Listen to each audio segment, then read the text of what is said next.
Hello everyone, I'm Mr. Edison, and I'm here to guide you into a peaceful slumber. If you find this video helpful, please give it a thumbs up and subscribe to the channel. I'd love to know where you're from and what time it is as you unwind. So settle in, get cozy, and let the relaxation begin. The decision to move to the mountains came after 25 years of corporate servitude had finally broken my spirit. By March of 2012, I had accumulated enough savings to purchase a modest cabin nestled in the Blue Ridge Mountains of northern Georgia. At 52, I craved the solitude that only nature could provide, away from the constant notifications and deadlines that had dominated my existence. The property listing described it as secluded and peaceful, but these words failed to capture the profound isolation that awaited me. 5 acres of densely wooded land surrounded the cabin, which perched precariously on a steep mountainside. The nearest neighbor was nearly 2 miles away as the crow flies, and nearly 4 by the winding gravel road that connected our properties. My wife Judith supported the move but couldn't join me immediately. Her position at the hospital required a proper transition period, meaning I would spend the first month alone in our new home. The prospect didn't bother me. I had always been comfortable with solitude. The cabin itself was a sturdy structure built in the 1970s by a retired engineer with a penchant for over-engineering. The foundation was concrete, the walls thick pine, and the roof recently replaced. Inside, the open floor plan featured a kitchen and living area dominated by a stone fireplace, with 2 bedrooms and a bathroom tucked into the back. The front of the house boasted floor-to-ceiling windows that offered breathtaking views of the valley below. My first impression upon arriving was how the mountains seemed to swallow sound. The city's constant hum was replaced by a silence so profound it felt almost physical. That first afternoon, I stood on the front porch, listening to absolutely nothing, and felt the weight of 25 years lifting from my shoulders. The real estate agent, an older woman named Dorothy, had been apologetic about the driveway. A 2-quarter-mile stretch of gravel that wound through the forest before connecting to what locals generously called the main road. In reality, it was just another gravel path, barely maintained by the county. "You'll need something with 4-wheel drive for winter," she had advised, "and even then, you might find yourself snowed in occasionally." I had nodded, secretly relishing the idea of forced isolation.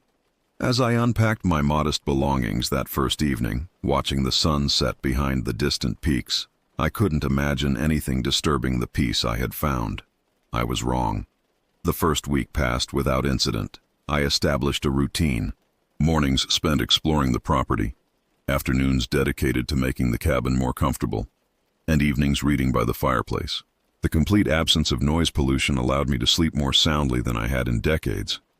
I became acquainted with the local wildlife, deer that grazed at the edge of my clearing each morning, a family of raccoons that investigated my garbage cans despite my best efforts to secure them, and countless birds whose songs formed a natural symphony each dawn.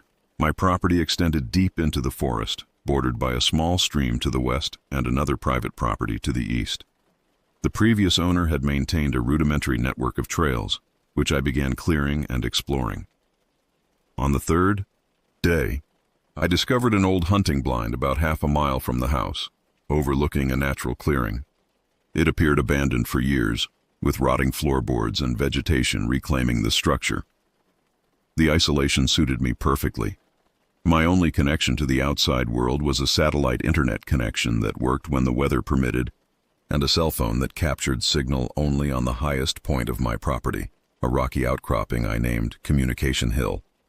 I made weekly trips to the nearest town, a 30-minute drive down the mountain, to stock up on supplies. The local grocery store doubled as a hardware store and general meeting place for the sparse population. During these visits, I exchanged pleasantries with the locals but never lingered. I was there for solitude, not to build a social network. By the end of the first week, I had mapped most of my property and begun repairs on the cabin's aging deck. Physical labor felt therapeutic after years behind a desk, and I fell into bed each night pleasantly exhausted. On day 8, I received my first visitor, a forest ranger named Bennett who stopped by to introduce himself. He was a tall, weathered man with a gray beard and eyes that seemed to look through rather than at you. "Just checking in on the new resident," he explained, declining my offer to come inside. Winter's over, but spring can be tricky. Flash floods, fallen trees blocking roads. Best to be prepared. I appreciate the warning, I replied. I've stocked up on essentials. Bennett nodded, his gaze drifting to the forest behind me. These mountains have been here long before us and will be here long after. They don't much care for human comfort. With that cryptic statement, he handed me a card with his number and departed, his Forest Service truck grinding down my gravel driveway. That night, I experienced my first storm in the mountains. The rain lashed against the windows with impressive force, and thunder echoed between the peaks with a resonance impossible in the flatlands. I stood at the glass wall facing the valley, watching lightning illuminate the landscape in brilliant flashes, feeling wonderfully small against nature's display. When I finally went to bed, I slept soundly, lulled by the rhythm of the rain on the roof. In retrospect, those first peaceful days were the mountain's way of lowering my guard before revealing their true nature. The subtle shift began on the 12th day. I awoke to find the front door ajar, swinging gently in the morning breeze. I was certain I had locked it the night before, a habit ingrained from decades of city living. I checked the house thoroughly, finding nothing missing or disturbed. Must not have pulled it closed properly, I muttered to myself, dismissing the incident. That same afternoon, while clearing brush from one of the more overgrown trails, I experienced an unsettling sensation of being watched. The forest surrounding me seemed suddenly foreign and hostile. I paused, wiping sweat from my brow, and scanned the trees. Nothing moved except the wind through the leaves. Yet the feeling persisted, raising the fine hairs on my arms and neck. After 10 minutes of standing perfectly still, listening intently to the forest sounds, I packed up my tools and returned to the cabin earlier than planned. The following day, I discovered fresh footprints in the mud near my woodpile, too large to be my own. They appeared to approach from the forest, circle the stack of logs, and return the way they came. I followed them to the edge of the tree line, where they disappeared into the underbrush. My first instinct was to call the police, but I reconsidered. What would I report? That someone walked near my cabin? In rural Georgia, trespassing wasn't uncommon. Hunters tracking game, hikers who'd strayed from public lands. Nothing was stolen or damaged. Still, I began locking the doors even during the day. That night, I woke abruptly at 2:18 a.m., according to the glowing numbers of my bedside clock. The cabin was silent, yet I felt absolutely certain something had awakened me. I lay motionless, straining to hear anything unusual. After several minutes of nothing but the creaking of the cabin settling, I rose and checked each window and door. All were secure. Outside, the forest was a wall of darkness beyond the feeble reach of my porch light. As I stood at the front window, peering into the night, I noticed a strange configuration of shadows at the edge of the light's reach. Something seemed to move, a slight shift in the darkness that didn't match the wind's pattern through the trees. I flipped on the exterior floods, bathing the front yard in harsh light. Nothing was there. Yet as I turned the floods off and prepared to return to bed, I could have sworn I saw something retreat into the darkness, a shape moving with deliberate purpose rather than the random motion of shadows.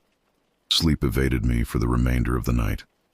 I sat in the living room with a cup of tea, watching the darkness through the windows until dawn gradually reclaimed the forest. The next morning, I discovered more footprints, this time on the front porch and around the perimeter of the cabin. They were the same size as before, but now they formed a complete circuit of my home, pausing at each window. The implications disturbed me deeply. Someone had been studying my home, looking in at me while I slept. I drove to town that day and purchased additional locks for the doors and windows, along with a shotgun from the local hunting supply store. The owner, a bald man with a friendly smile, didn't question my sudden interest in home security. Living alone up in these mountains, I'd do the same, he said, showing me how to load and clean the weapon. Probably just some curious animals, but better safe than sorry. I nodded, not mentioning the distinctly human footprints. By the time I returned to the cabin, I had half convinced myself that my imagination was running wild, a city dweller unused to the natural sounds and movements of the forest. The mountains had a way of playing tricks on the mind. This comforting rationalization lasted exactly 3 days. On my 18th night at the cabin, Judith called to say her departure would be delayed another 2 weeks. I expressed my disappointment but assured her I was doing fine on my own. We chatted about her work, my progress on the cabin renovations, and the local wildlife I'd observed. I didn't mention the footprints or my growing unease. After hanging up, I prepared a simple dinner and settled in with a book by the fireplace. The evening passed uneventfully until I retired to bed around 10:30 p.m. The night was unusually still, no wind rustling the trees, no distant calls of nocturnal creatures. The silence itself seemed to have substance, pressing against the windows of the cabin. I awoke suddenly at 1:07 a.m., instantly alert. Something had disturbed my sleep, a sound out of place in the night's stillness. I lay motionless, ears straining. For several minutes, nothing broke the silence. Then it came, a knock at the front door. Not a tentative tap, but a firm, deliberate knock that resonated through the cabin. 3 distinct impacts, evenly spaced. The rational part of my mind immediately sought explanations. A ranger checking on me, a lost hiker seeking assistance, a neighbor with an emergency. But these rationales couldn't account for the complete absence of vehicle sounds. My driveway's gravel announced approaching cars long before they reached the cabin. I slid silently from bed and retrieved the shotgun from under it. The wood was cool against my palms as I loaded it with trembling hands. Moving to the bedroom doorway, I called out, "Who's there?" No response. The silence stretched for nearly a minute before the knocking resumed, louder, more insistent. The same pattern, 3 firm knocks. The front door featured a large glass panel that offered a view of the porch and yard beyond. From my position, I couldn't see who stood at the door without exposing myself. The thought of approaching the glass with someone on the other side made my heart hammer against my ribs. "This is private property," I shouted, trying to project confidence. "I'm armed. Identify yourself."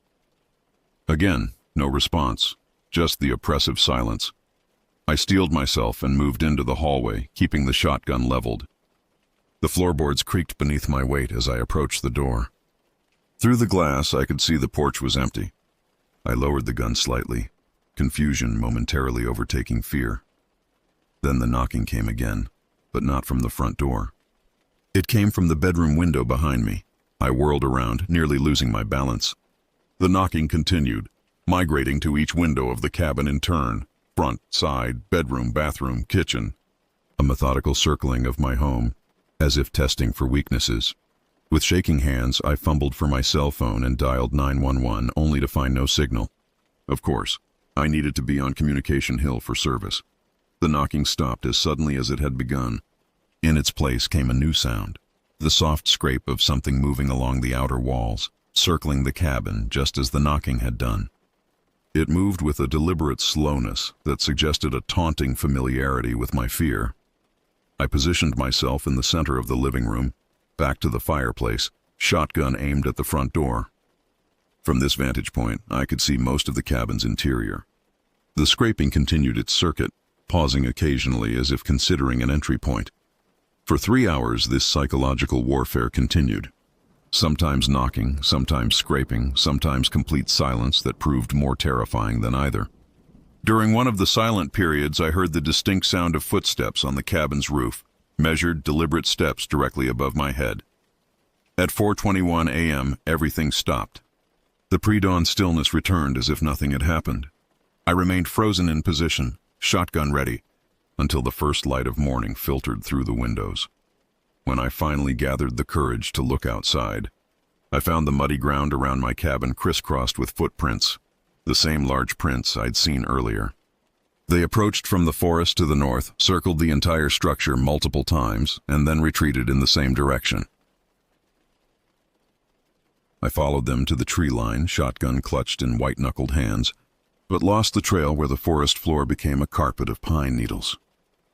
The day after the visitation, I drove to town in a state of exhausted paranoia, constantly checking my rearview mirror. My first stop was the sheriff's office, a modest building adjacent to the town's single traffic light. Sheriff Donovan was a compact man with silver-streaked hair and a weathered face that suggested decades of outdoor work. He listened patiently as I recounted the previous night's events, occasionally jotting notes on a legal pad. And you didn't see anyone? He asked when I finished. No, just heard them. And the footprints. Did you take photos of these prints? I hadn't, a fact that now seemed incredibly stupid. The sheriff nodded, unsurprised by my oversight. Terror does that, he said simply. Makes you forget the obvious. I'll send Deputy Wilson up with you to check things out. Deputy Wilson proved to be a young woman with sharp eyes and a no-nonsense demeanor. She photographed the footprints around my cabin and took measurements. Her expression remained neutral, but I caught a flicker of concern when she examined the pattern. They definitely circled your house, she confirmed. Multiple times. Size 12 boot, probably male given the depth of impression. Could be a hunter trespassing. Could be teenagers looking to scare the new guy. Hard to say. At 1 a.m, I asked. Wilson shrugged. People do strange things for their own reasons. She handed me a card. Call if it happens again. We'll increase patrols on the main road, but... She didn't need to finish. We both knew the chances of catching someone in such remote terrain were slim. After she left, I drove to the local hardware store and purchased motion-activated floodlights, which I installed at each corner of the cabin. I also bought a battery-powered emergency radio, additional locks, and window bars for the bedroom. That evening, I visited the only establishment in town that could reasonably be called a restaurant, a family-owned diner serving classic American comfort food. I wasn't hungry, but I needed to be around people. The waitress, an older woman named Betty, recognized me as the new guy up on Ridgeline Road. As she refilled my coffee, I casually asked if she'd heard of anyone experiencing unusual visitors in the area. Betty's hand paused mid-pour. What kind of visitors? Someone knocking on doors late at night. Circling houses. She set the coffee pot down. You had a night visitor. It wasn't a question. You know about this? Betty glanced around the nearly empty diner before sliding into the booth across from me. It happens every few years. Always to newcomers. Always folks living alone in the outer properties. Who is it? Nobody knows for certain. Some say it's a drifter who lives in the caves up in the higher elevations. Others think it's someone local with a mean streak. My grandmother used to say it was the mountain itself testing newcomers. That's not particularly helpful, I said, unable to keep the edge from my voice. Betty shrugged. No, I suppose it's not. But I can tell you this. In the 30 years I've lived here, no one's ever been hurt by the night visitor. Scared half to death, yes. Actually harmed, no. Has anyone ever seen them? Just glimpses. Tall figure, they say. Always at night, always keeping to the shadows. And the police? Sheriffs investigated every time. Never found anything conclusive. I left the diner with more questions than answers, and a growing sense that the locals viewed these incidents as some kind of rural initiation ritual, not worth serious concern. That night, I barricaded myself in the cabin, shotgun within reach, floodlights primed to illuminate any approach. I didn't expect to sleep, but exhaustion claimed me around midnight. No knocking came. No scraping, no footsteps. Just the ordinary sounds of a mountain night, distant owls, the occasional rustle of nocturnal creatures, the house settling into itself. For 4 more nights, nothing unusual occurred. I began to wonder if the entire incident had been magnified by my urban paranoia, a mind unused to rural solitude constructing threats from natural phenomena. Then came the 5th night, and with it, a revelation. The pattern was becoming clear, 5 nights of peace followed by activity. I hadn't recognized it after the first visitation because I'd attributed the footprints and strange sensations to separate incidents. Now I understood. The presence was establishing a rhythm, perhaps intended to lull me into a false sense of security before each appearance. I prepared accordingly. On the 5th night of peace, I didn't go to bed. Instead, I positioned myself in the darkened living room with a clear view of the approaches to the cabin. The shotgun rested across my knees and a night vision monocular, an expensive hunting tool, I'd purchased in town, sat on the table beside me. At precisely 1:07 a.m., the exact same time as the previous incident, the motion-activated floodlights blazed to life, bathing the front yard in harsh illumination. I raised the monocular to my eye, scanning the tree line. Initially, I saw nothing. Then, at the furthest reach of the light, something moved, a figure retreating into the darkness. I caught only a glimpse. Tall, dressed in dark clothing, moving with a fluidity that suggested familiarity with the terrain. The floodlights, which should have been a deterrent, seemed instead to have forced a change in tactics. No knocking came. Instead, I detected movement at the edge of the light's reach, circling, always just beyond clear visibility. For hours, this continued, the figure moving in a wide perimeter around my cabin, occasionally triggering the lights but never approaching closely enough for identification. It was studying the new security measures, adapting its approach. Near dawn, the pattern changed. The figure retreated to the forest edge and remained stationary, visible only as a darker shape against the pre-dawn darkness. It seemed to be watching, waiting, for what I couldn't fathom. As the sky lightened, I raised the monocular for one final look. The figure was gone, but something had been left behind, an object at the edge of my clearing. When full daylight arrived, I ventured out with the shotgun to investigate. A small cairn of stones had been constructed, 7 smooth river rocks balanced in a precise tower. The arrangement was clearly deliberate, not a natural formation. I circled it cautiously, looking for any clue to its purpose. The top stone had been positioned so that one flat side faced directly toward my cabin. Upon closer inspection, I discovered something had been etched into the stone's surface, a crude symbol resembling a spiral with a line bisecting it. The marking appeared freshly carved, tiny stone fragments still clinging to the grooves. I photographed the cairn from multiple angles before dismantling it, half expecting to find something hidden beneath the stones. There was nothing, just compressed earth where the lowest rock had sat. That afternoon, I drove to town and showed the photos to Sheriff Donovan, who studied them with a frown. "This is new," he admitted. "The night visitor usually just makes noise, leaves footprints. Never left any markers before." "What does it mean?" I asked. "Could be nothing. Could be someone playing an elaborate joke, or they're escalating, becoming bolder." He rubbed his jaw thoughtfully. "I'd offer to put a deputy on your property, but frankly, we don't have the manpower." I left the sheriff's office feeling distinctly unprotected by local law enforcement. On impulse, I stopped at the town library, a small brick building with an antiquated computer system and a surprisingly well-maintained local history section. The librarian, an elderly man named Gregory, listened to my situation with academic interest. When I described the symbol, his eyebrows rose slightly. "May I see the photograph?" he asked. I showed him the clearest image on my phone. Gregory studied it for a long moment before retrieving a large leather-bound volume from a locked cabinet behind the desk. "This is a compilation of local folklore and history," he explained, carefully turning brittle pages. "Compiled in the 1930s by a WPA worker documenting Appalachian culture." He found what he was looking for and turned the book toward me. On the yellowed page was a hand-drawn illustration nearly identical to the symbol on the stone. "It's called a watcher mark," Gregory said. "According to local legend, it was used by mountain people to designate outsiders who were under observation by the community, sometimes as a warning, sometimes as a prelude to more direct action." "What kind of action?" I asked, mouth suddenly dry. Gregory closed the book carefully. "The accounts vary. In most cases, it was simply a signal for the community to shun the marked individual. In more extreme instances," he paused, "let's just say the mountains have their own justice system, historically speaking." "You're saying someone from the community is targeting me?" "I'm saying this symbol has historical significance in these mountains. Whether the person using it understands that significance is another question entirely."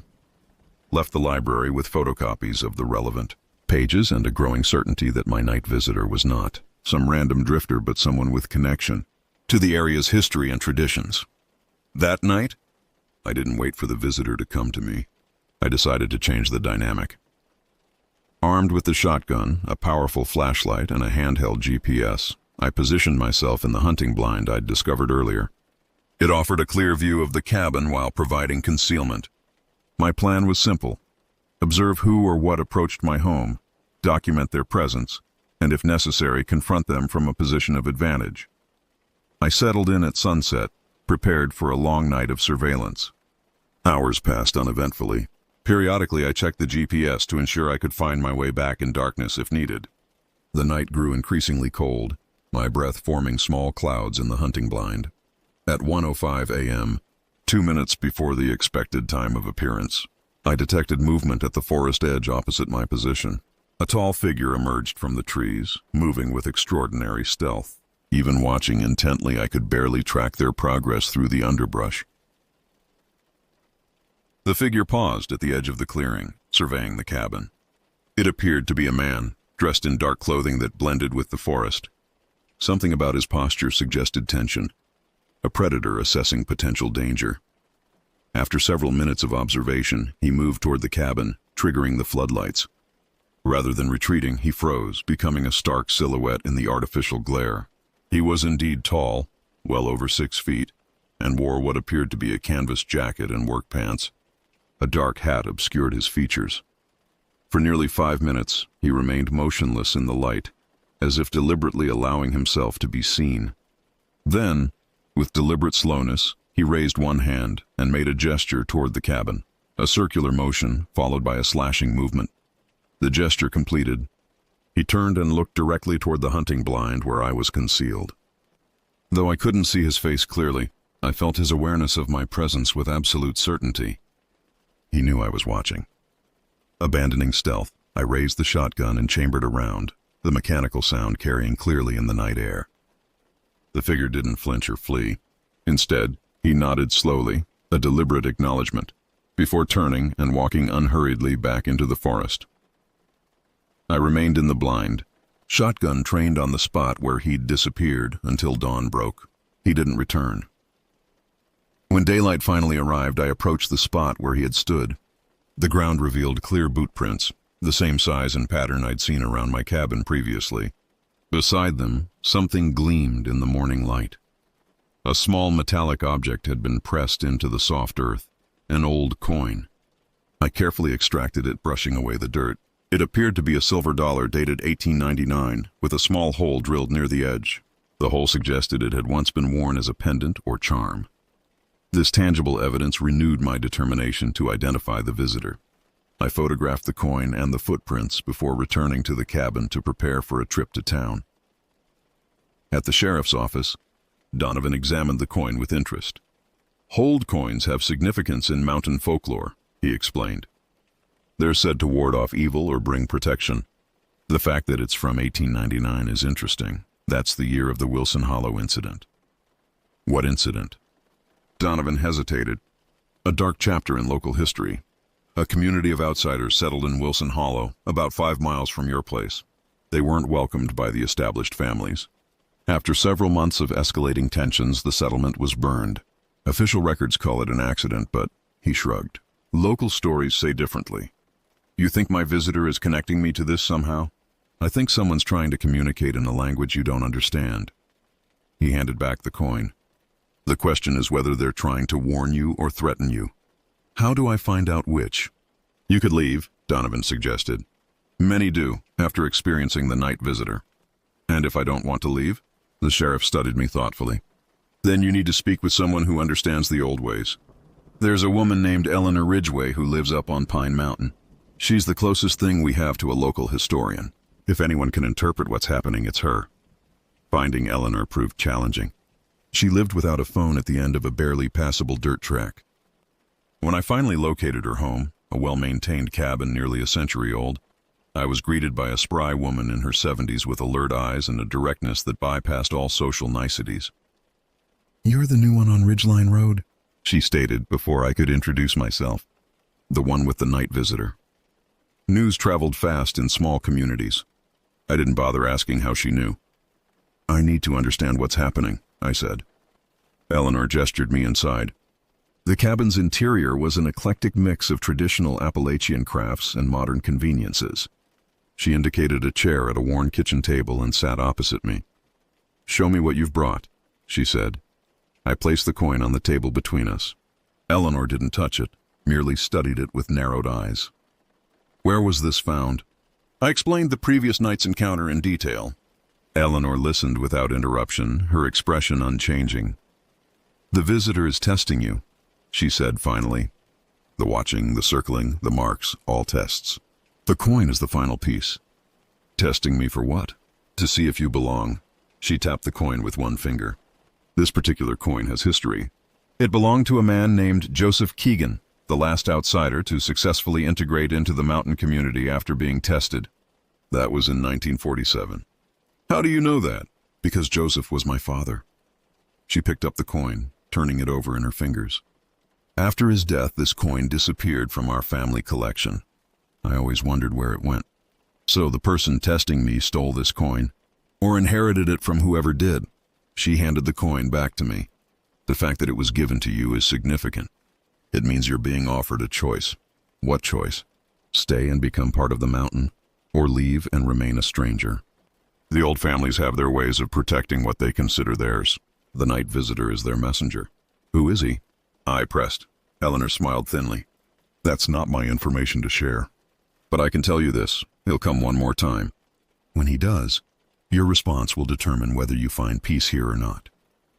I returned to the cabin with Eleanor's words echoing in my mind. The coin felt heavy in my pocket, a tangible connection to a tradition I was only beginning to comprehend.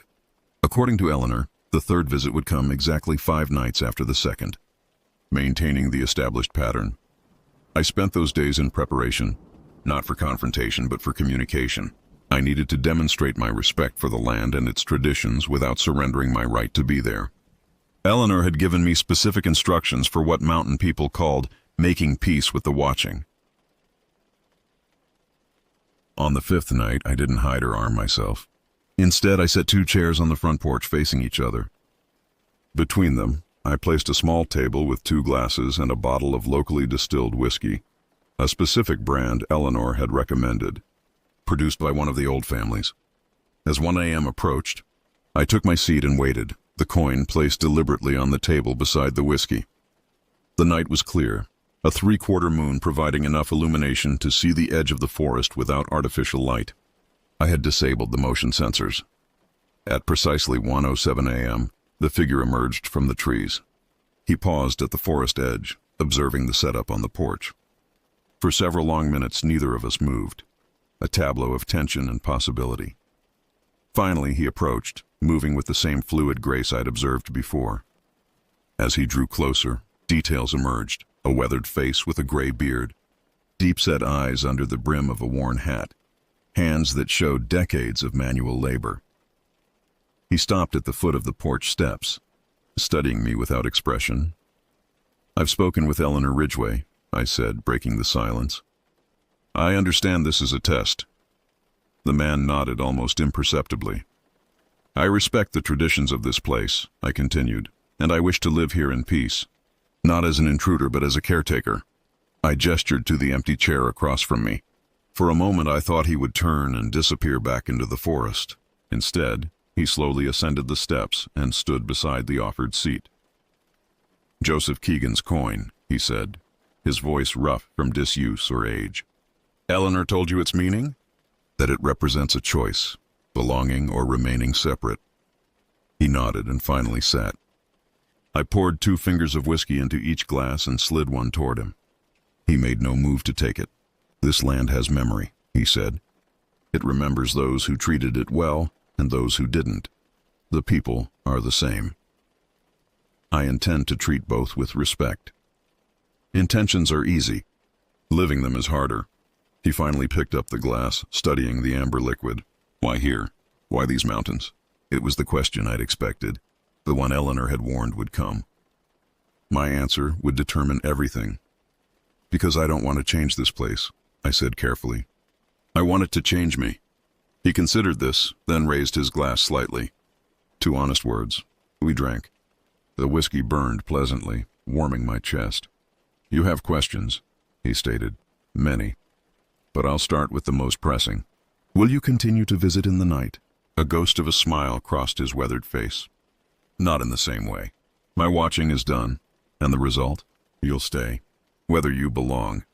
That takes time to prove. He reached into his jacket and withdrew a small wooden object which he placed on the table. It was a carving of a bear, expertly crafted from a single piece of wood, its surface polished by handling. My father made this, and his father before him. It's a token of the mountains. Keep it visible in your home. Those who understand will recognize it. I picked up the carving, feeling its surprising weight. Thank you. Don't thank me yet. Accepting the watching is just the beginning. These mountains demand much from those who choose them. We finished our drinks in silence. When his glass was empty, he stood and extended his hand. I rose and shook it, feeling calluses that spoke of decades of hard labor. "My name is Samuel," he said. "Most folks call me Ridge Sam. If you need guidance, ask for me in town. I've been there several times. No one mentioned you. They wouldn't until now." He released my hand. "The old ways aren't dead, just quiet. Now you've been seen. Now you can see too." With that cryptic statement, he descended the steps and walked away, not toward the forest, but down my driveway. Minutes later, I heard the distant sound of an engine starting, the first confirmation that my visitor used mechanical transportation. The night visitor never returned to my cabin. Instead, I began to notice subtle changes in how I was treated in town. Shopkeepers who had been politely distant became conversational. I received invitations to community events that hadn't been mentioned before. Dorothy, the real estate agent, stopped by with a homemade pie and admitted she'd been worried about my adjustment period. 2 weeks later, Judith finally joined me at the cabin. By then, I had integrated into the community enough to understand that our acceptance wasn't guaranteed by my interaction with Ridge Sam. It was merely the beginning of a longer process. The mountains had their own rhythm, their own rules. Those who respected them found peace. Those who didn't eventually left. The night visitor was simply the first guardian of a tradition older than any living memory, ensuring that newcomers understood the choice before them. On our first evening together in our new home, I showed Judith the bear carving, now prominently displayed on our mantel. I told her a modified version of events, enough to explain its significance without alarming her. "The locals have their traditions," I concluded. "This is a sign that we're welcome." She examined the carving with artist's eyes, appreciating its craftsmanship.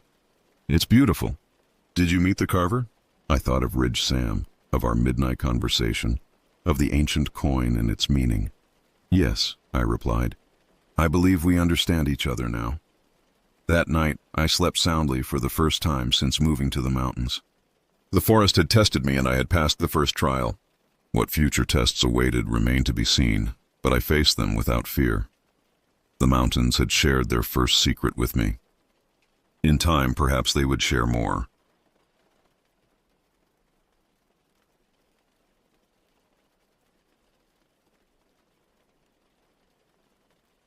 The call from Javier came on a dreary Tuesday in September 2018. I hadn't heard his voice in nearly 7 years, not since we'd both moved away from Calgary to pursue different careers. Time and distance had eroded our once ironclad friendship into occasional social media interactions and promised reunions that never materialized. "Gregory," he said, his voice crackling through my aging phone speaker. "It's been too long. I'm back in Alberta for a month. Remember all those trails we used to conquer?" At 42, I had settled into a comfortable routine.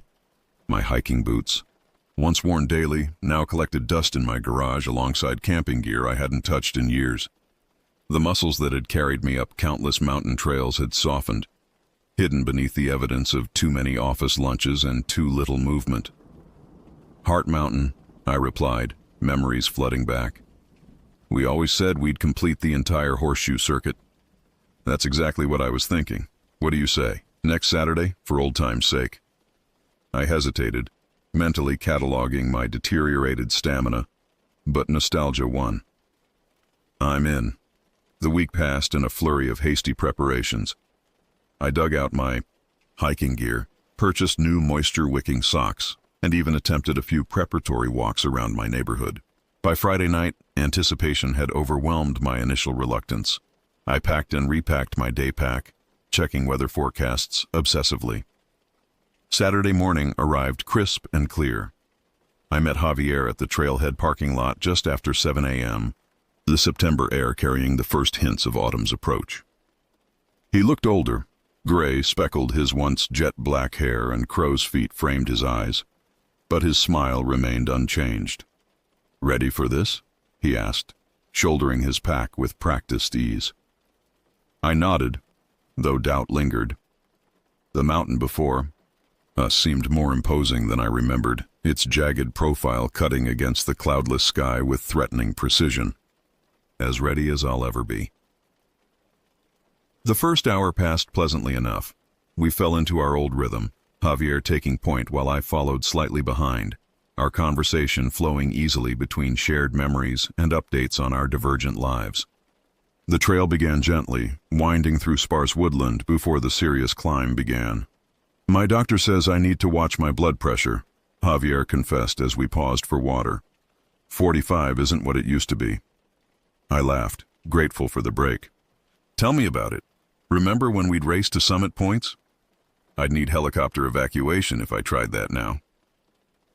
Around the 2-hour mark, we encountered our first fellow hikers, a young couple in their 20s, equipped with technical climbing gear that made our day packs look amateur. They moved with enviable ease, the woman's long braids swinging rhythmically as she navigated difficult terrain. "Morning," the man called, his expression friendly beneath a blue helmet. "Beautiful day for it." His companion smiled, adjusting her harness. "You guys heading for the full horseshoe?" "That's the plan," Javier replied, though I noted the slight wheeze in his voice that suggested otherwise. "Us too," she said. "We're going to free climb some of the sections on the north face. Should be epic."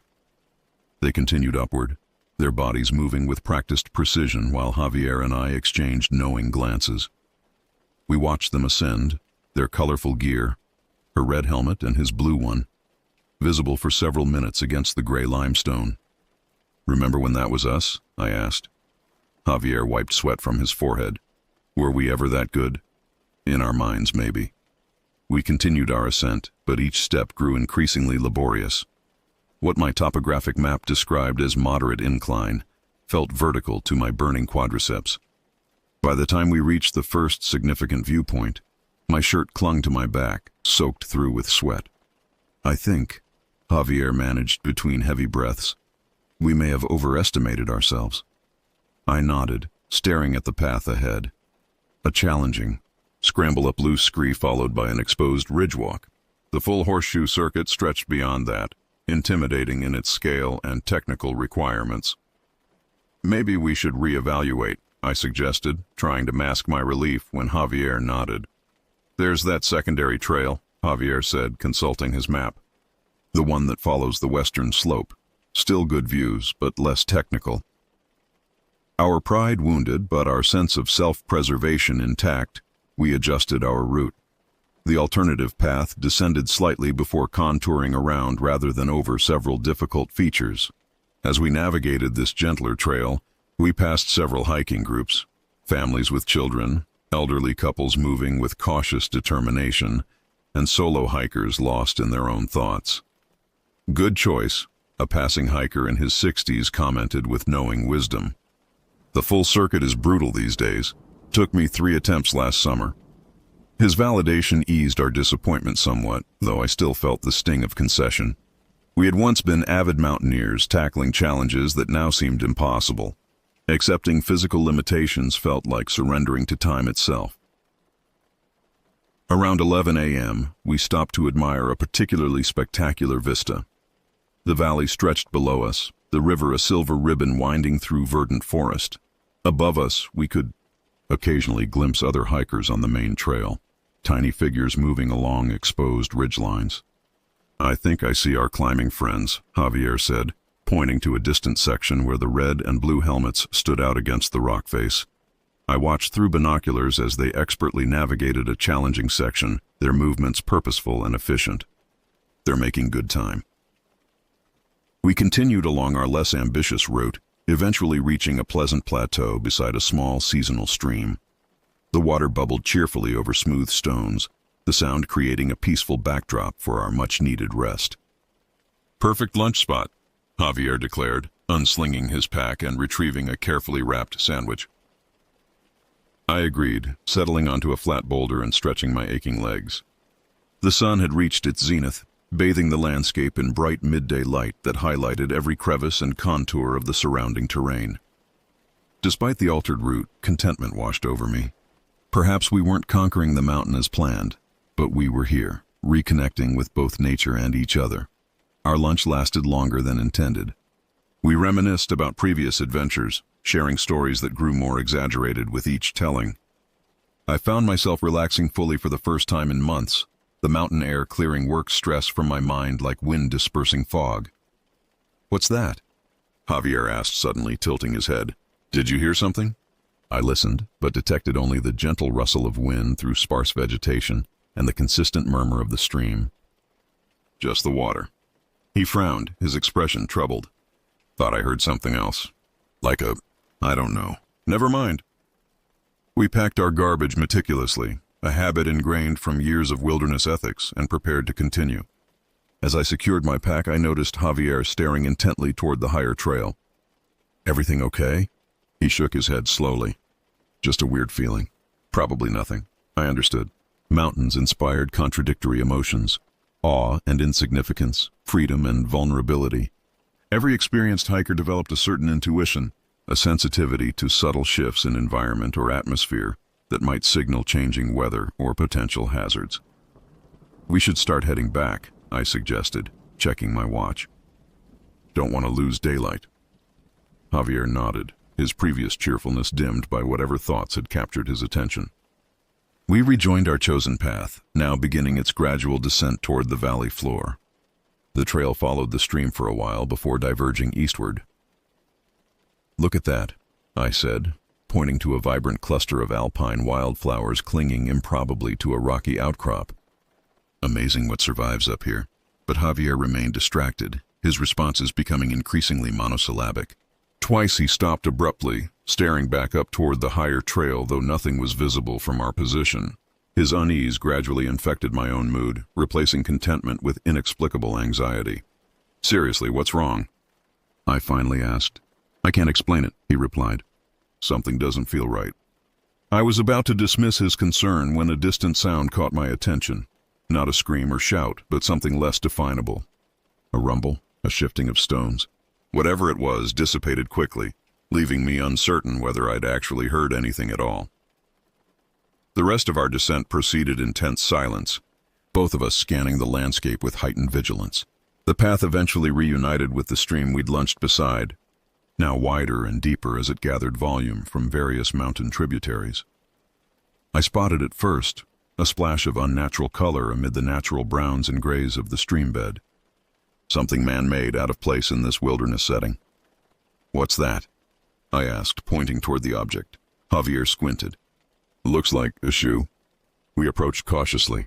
The item sat partially submerged in shallow water. A climbing shoe, its distinctive rubber sole and tight lacing system unmistakable. The brand's logo remained visible on the heel. "Someone's having a rough day," I remarked, reaching to retrieve it. The shoe was surprisingly heavy, waterlogged, but relatively new. Must have lost it recently. I turned to show Javier, but his attention had fixed downstream. His face had drained of color, lips parted slightly in an expression of pure horror.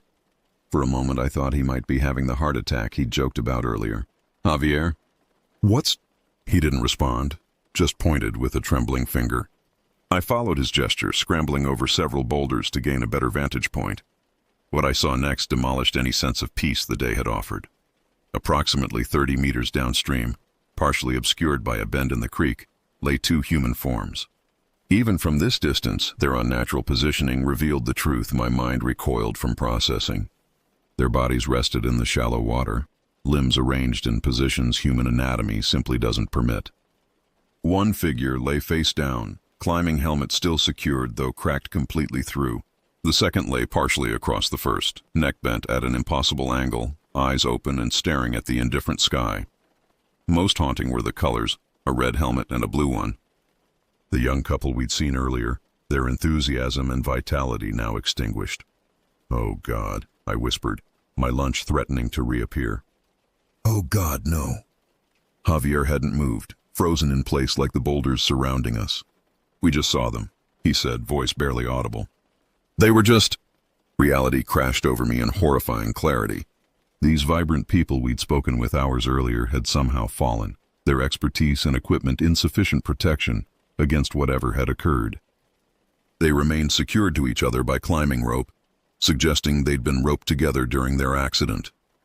My mind calculated the timing with nauseating precision. They must have fallen while we ate lunch, perhaps even as Javier had heard that unidentifiable sound. While we'd shared stories and savored our food, these two had experienced their final terrifying moments mere hundreds of meters away. Why didn't they scream? I asked, the question escaping before I could contain it. Javier shook his head, unable to answer. The silence following our discovery stretched painfully, neither of us knowing how to proceed. Training and wilderness first aid courses dictated checking for signs of life, but the catastrophic injuries visible even from our position eliminated any hope of survival. We need to, I began, but couldn't finish the sentence. What exactly did one do in such circumstances? The decision was temporarily postponed by the sound of voices approaching from behind. Cheerful, ordinary conversation that seemed obscene against our grim discovery. A family rounded the bend, parents in their 30s leading two children, perhaps 8 and 10 years old, all dressed in matching outdoor gear and carrying small backpacks. They can't see this, Javier whispered urgently. The kids. I nodded and moved quickly, intercepting the family before they could proceed further. My smile felt grotesque, plastered across my face like a Halloween mask. Hello there, I called with forced cheerfulness.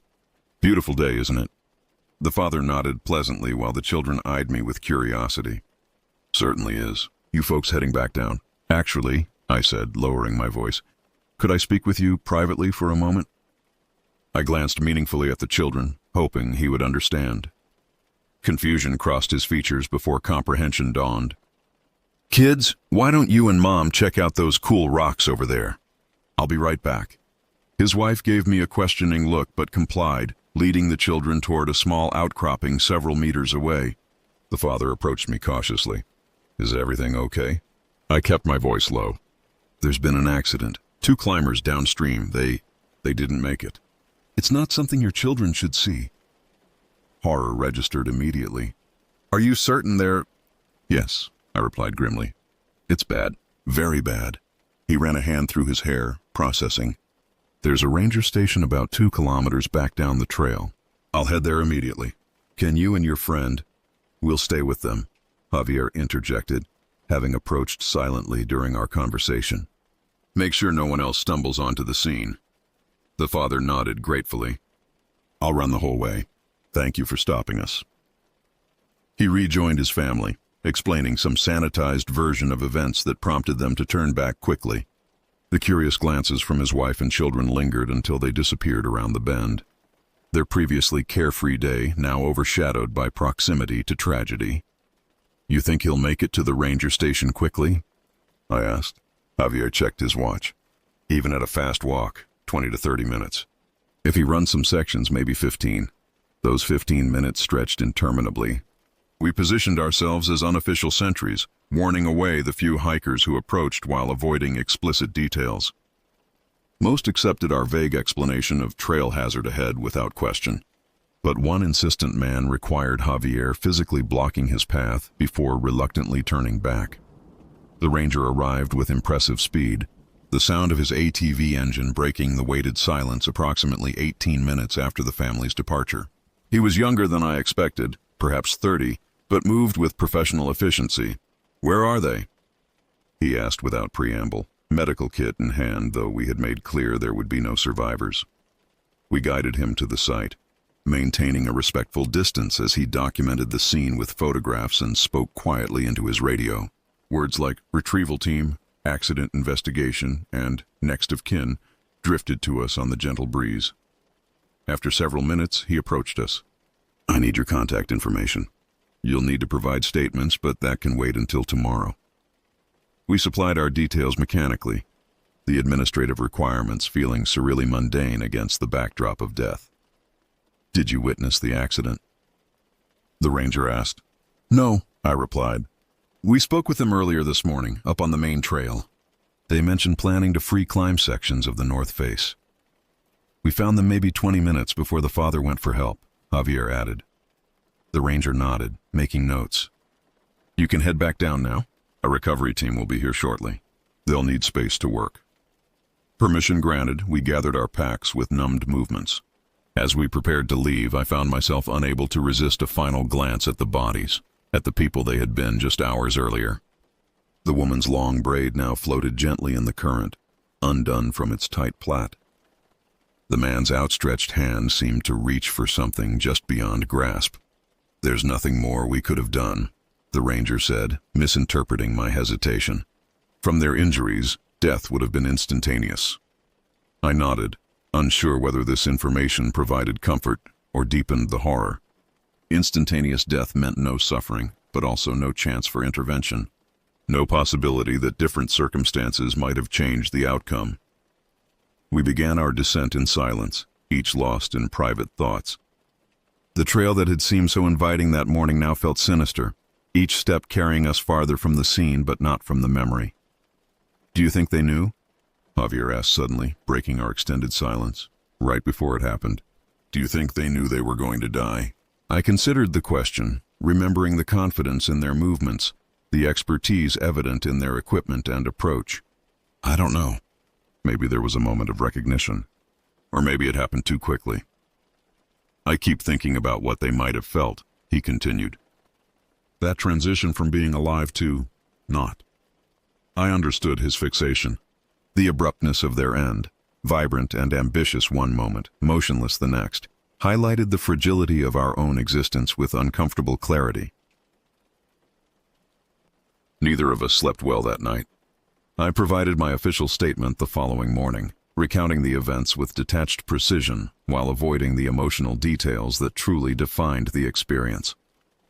The detective noted my information dispassionately, explaining that preliminary investigation suggested equipment failure rather than human error, though the investigation remained ongoing. Days passed, then weeks. The incident appeared briefly in local news.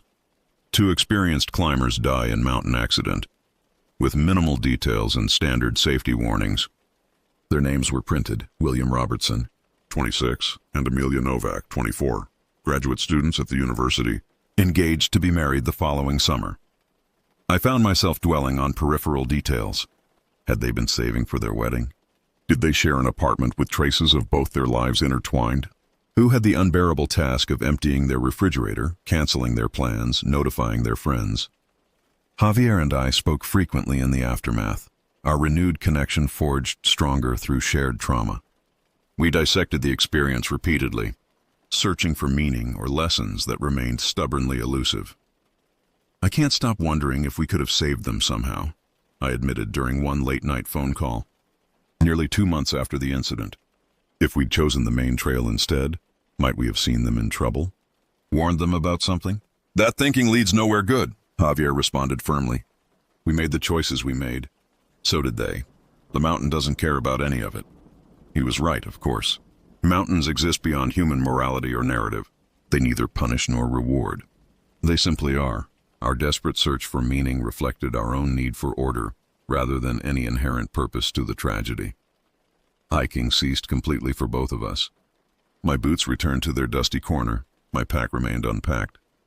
The thought of returning to any trail, let alone Heart Mountain, triggered vivid flashbacks, the unnatural angles of broken bodies, the contrast of bright helmets against gray stone, the gentle movement of water around unresponsive forms. It wasn't until April 2023, nearly 5 years later, that Javier called with another invitation. "Different mountain," he clarified quickly.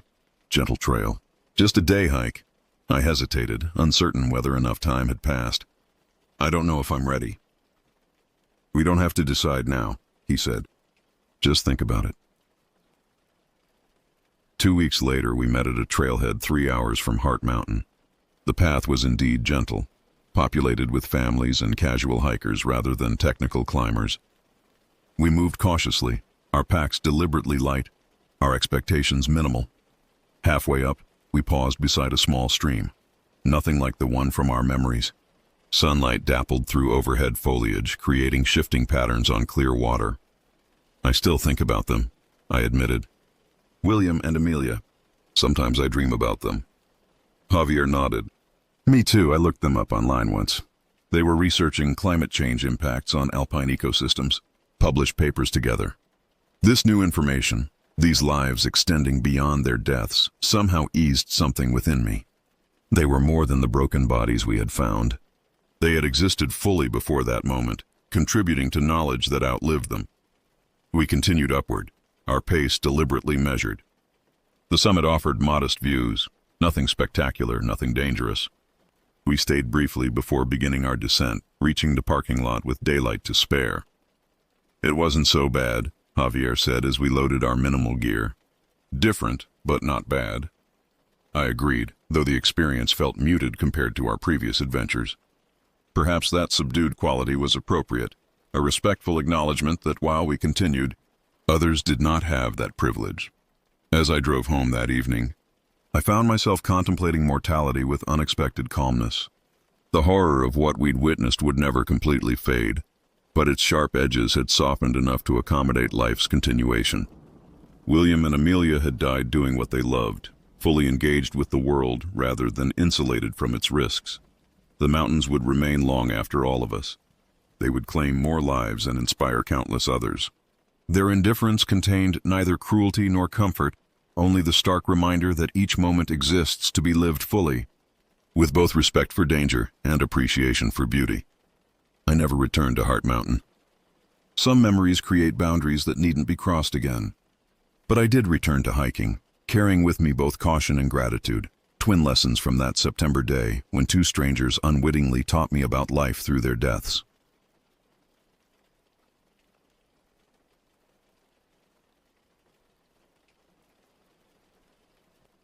The last week of August 2024 arrived with a bittersweet inevitability. In 7 days, I would be heading back to Westlake University for my junior year, leaving behind the comfortable monotony of my hometown and summer job. At 21, I was caught in that strange limbo between adolescence and adulthood, old enough to crave independence but young enough to feel nostalgic about leaving home. We need one more adventure before summer ends, Vanessa declared during our shift at the local coffee shop. Her dark hair was pulled into a messy bun, and the afternoon sunlight streaming through the windows highlighted the determination in her eyes. "What did you have in mind?" I asked, wiping down the counter after the midday rush. "Camping," she replied without hesitation. "Nothing intense, just an overnight trip. Enough to say we did something besides working and binge-watching shows all summer." Daniela, who had been refilling the napkin dispensers, nodded enthusiastically. "I'm in. God knows I need to see something other than my bedroom ceiling and this cafe." The three of us had been friends since freshman year of high school. Vanessa was the planner, always organized despite her carefree demeanor. Daniela was the adventurous one, first to try anything new. And me? I was the cautious one, the voice of reason that usually got overruled but came prepared with the first aid kit anyway. By the end of our shift, we had a plan. Vanessa's older brother had told her about a secluded hiking trail about an hour away, beautiful, peaceful, and typically deserted on weekdays. We would leave early Thursday morning, hike in, camp overnight, and return Friday afternoon. "It'll be perfect," Vanessa assured us. "One last hurrah before we're buried in textbooks." Again, none of us could have imagined how that simple plan would spiral into the most terrifying experience of our lives. Thursday morning arrived with perfect weather, clear blue skies with just enough clouds to keep the temperature comfortable. I woke early, double-checking my backpack before Vanessa's car pulled into my driveway at 7 a.m. Daniela was already in the passenger seat, her blonde hair catching the morning light as she waved enthusiastically. "Ready for some nature therapy?" she called as I tossed my pack into the trunk. "As ready as I'll ever be," I replied, climbing into the back seat. "Did you guys remember bug spray? Last time we went hiking, I looked like I had chicken pox." Vanessa laughed, pulling away from the curb. "Got it. Plus sunscreen, extra batteries, and those little packets of tuna you like." The car radio blasted our favorite songs as we drove with the windows down, singing at the top of our lungs without a care for how we sounded. For that hour on the road, we were simply three friends enjoying the last fragments of summer freedom. No responsibilities, no deadlines, just the open road and the promise of adventure. Halfway to our destination, Daniela turned down the music. "We can't have a proper camping trip without beer," she announced. "We're not 21, I reminded her. "Speak for yourself," Vanessa said, pulling into a gas station. "I turned 21 last month, remember?" "But you don't drink," I pointed out. "Details," she said with a dismissive wave. "Besides, I'm not buying. Daniela's ID might work." While Vanessa pumped gas, Daniela strutted confidently into the store. I watched through the window as she approached the counter, flashing her most charming smile at the clerk. Minutes later, she returned empty-handed, her expression sour. "No luck?" I asked, unable to hide my amusement. "The guy wouldn't even look at the ID," she complained, sliding back into her seat. "Said he knew we were college students the minute we pulled up." As Vanessa finished with the pump, a truck pulled in beside us. The driver, a man in his late 20s or early 30s wearing a navy blue flannel shirt, stepped out and glanced our way. He was average height with short brown hair and the kind of stubble that suggested he hadn't shaved for a few days rather than cultivating a beard. At first glance, he seemed ordinary enough. "Car trouble?" he asked, his voice unexpectedly deep for his frame. "No, just getting gas," Vanessa replied politely but distantly. He nodded, then leaned against his truck. "Heading somewhere fun?" Something about his casual interest made my stomach tighten. His gaze moved between the three of us, lingering just long enough to make my skin crawl. "Just a day trip," Daniela answered vaguely, surprising me with her sudden caution. The man smiled, revealing perfectly straight teeth. "Camping, huh? I see the gear in your trunk." I hadn't noticed that the trunk was still partially open, exposing our backpacks and tent. "Need any help with that?" He continued, taking a step closer. "I know all the best spots around here." "We're good, thanks," Vanessa said firmly, closing the trunk with a definitive thud. "My brother already told us where to go." "Ah, well, have fun then," he replied, his smile never wavering. "Beautiful day for it." As we drove away, I glanced back to see him watching our car until we turned onto the main road. "That was weird," I muttered. Daniela shrugged. "Just being friendly, I guess." But something about the encounter lingered in my mind, like a bad taste. I couldn't shake the feeling that his interest was more than casual politeness.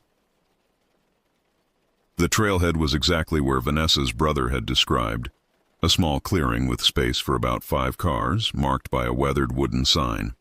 We were the only ones there, which simultaneously thrilled and unnerved me. Privacy was nice, but isolation came with its own concerns.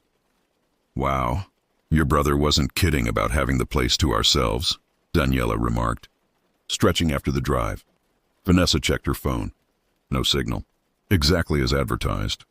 "Great," I said, trying to sound enthusiastic despite the twinge of anxiety in my chest. "Just us and the great outdoors." We shouldered our packs and began the hike. The trail started easily enough, winding through sun-dappled woods with the occasional clearing offering views of distant hills. Birds called to each other overhead and wildflowers dotted the path's edge. Under different circumstances, I would have found it peaceful. But as we hiked deeper into the forest, a peculiar sensation began to creep up my spine. Every so often I would turn around, certain I had heard something. Footsteps, perhaps, or the deliberate snap of a twig, only to see nothing but the empty trail behind us. "Did you hear that?" I asked after the 3rd or 4th time. "Hear what?" Vanessa was consulting her brother's hand-drawn map. "I don't know. Something moving," Daniela laughed. "It's the woods." "Things move in the woods." "No, I mean, it sounds like—" I trailed off, unable to articulate what exactly was bothering me. Never mind. We continued hiking, the trail gradually becoming steeper and narrower. By midday, we stopped in a small clearing to eat lunch. The sunlight filtered through the canopy above, creating shifting patterns on the forest floor. It should have been beautiful, but I couldn't relax. My eyes kept darting to the tree line, expecting to see— what? I didn't know. "You're jumpy today," Daniela observed, passing me a granola bar. "Just tired, I guess," I lied. "Didn't sleep well last night." After lunch, we pressed on. The trail became more challenging, with fallen trees to climb over and steep inclines that left us breathless. Despite the physical exertion, I couldn't shake the feeling that someone was watching us. Several times I thought I glimpsed movement among the trees, a shadow moving independently of the swaying branches, a flash of blue that could have been a shirt, but each time I looked more carefully, there was nothing. By late afternoon, we reached our destination, a small plateau overlooking a valley with a stream gurgling nearby. It was picturesque, exactly the sort of place that would appear on a postcard advertising the serenity of nature. "This is perfect," Vanessa declared, dropping her pack with a relieved sigh. I forced a smile. Yeah, perfect. As we set up camp, I positioned myself to keep the trail in view, just in case. Setting up camp provided a welcome distraction from my growing unease.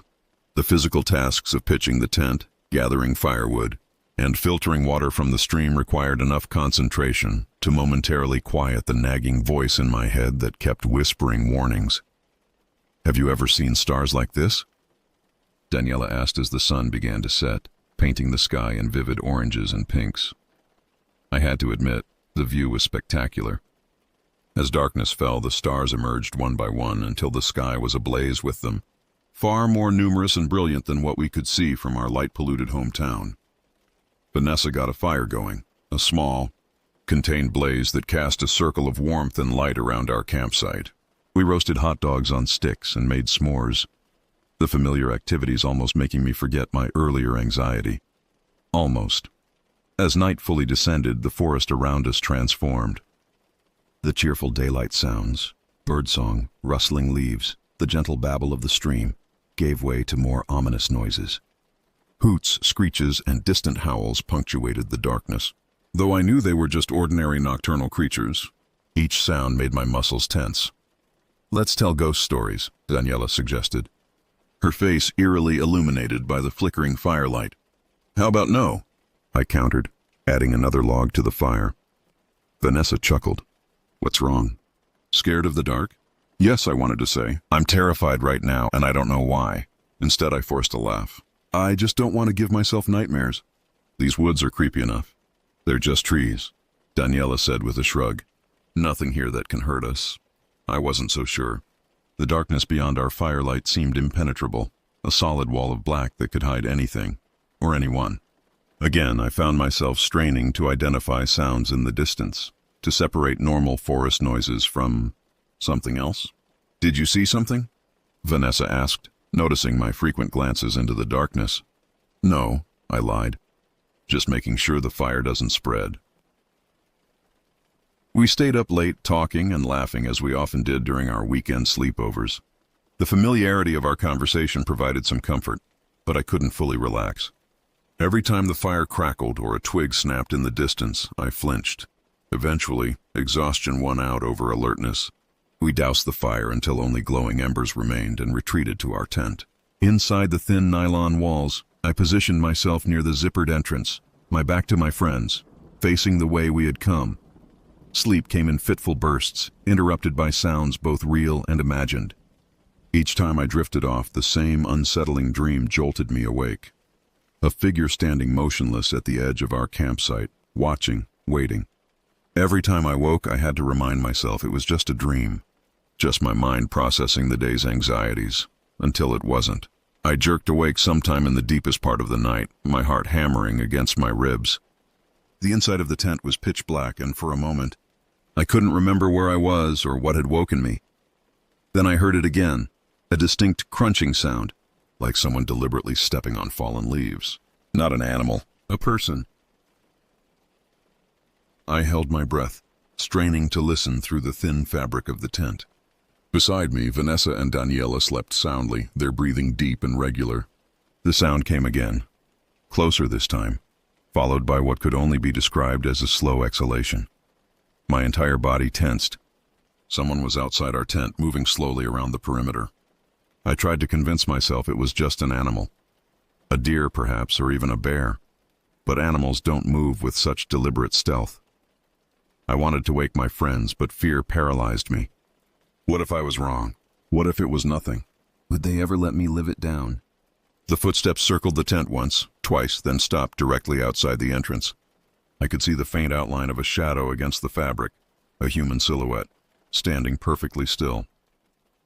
For several excruciating minutes, nothing happened. The figure didn't move, didn't speak, just stood there as if waiting. My lungs burned from holding my breath, and my fingers curled around the edge of my sleeping bag so tightly they went numb.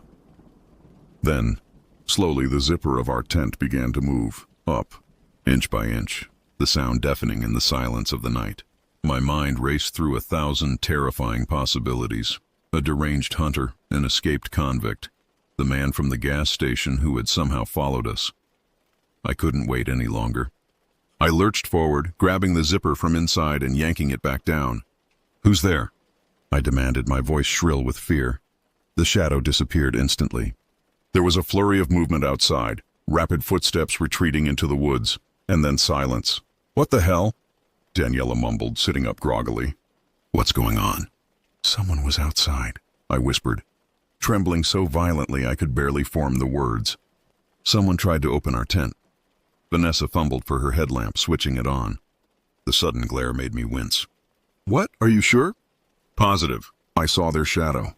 They were right here." Daniela crawled to the entrance, cautiously unzipping it just enough to peer outside. "There's nothing there now." "They ran when I called out," I insisted. Vanessa looked skeptical. "Maybe it was an animal." "Animals don't unzip tents," I snapped. We sat in tense silence, listening to the night sounds. Nothing seemed amiss now, just the normal chorus of insects and the occasional distant call of an owl. After 15 minutes of vigilant listening, Daniela sighed. "It was probably just the wind moving the zipper," she suggested.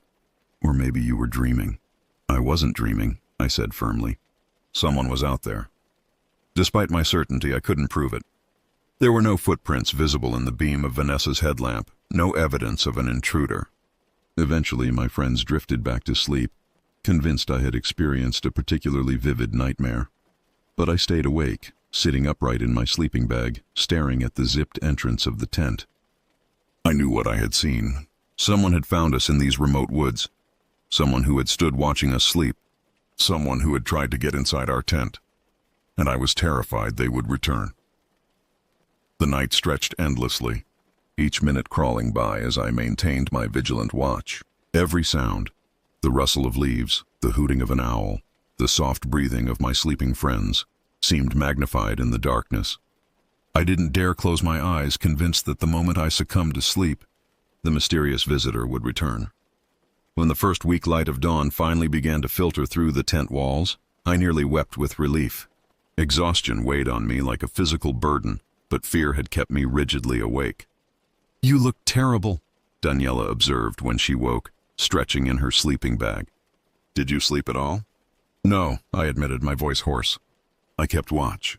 Vanessa sat up, rubbing her eyes. "You really think someone was out there?" "I know someone was out there," I insisted. We emerged from the tent cautiously, surveying our campsite in the pale morning light.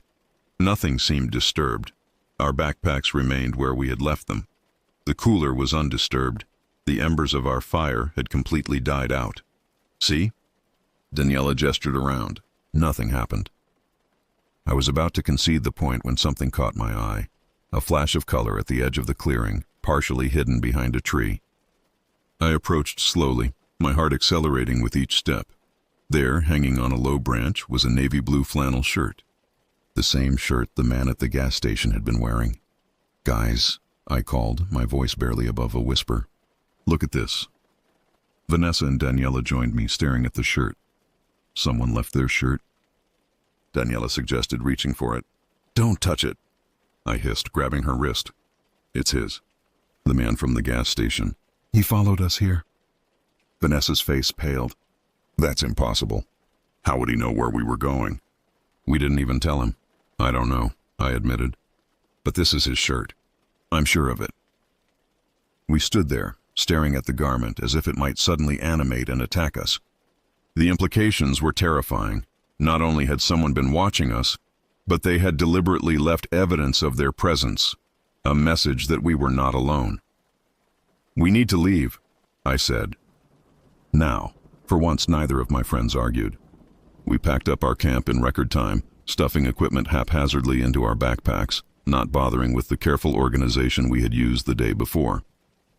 None of us suggested breakfast. Our appetites had vanished.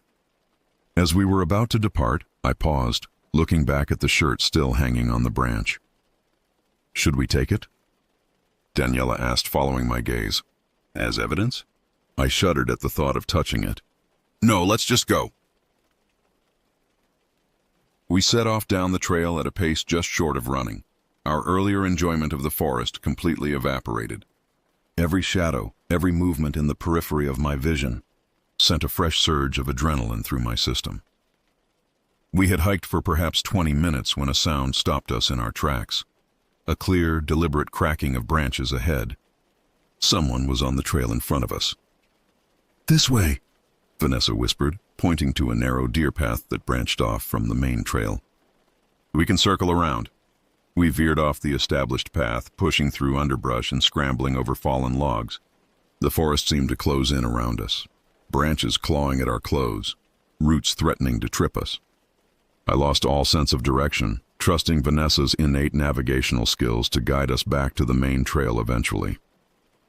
After what felt like hours but was probably only 30 minutes, we paused to catch our breath in a small clearing. Daniela pulled out her water bottle with shaking hands. "Do you think we lost him?" she asked. I was about to respond when I saw it, a flash of movement between the trees ahead of us.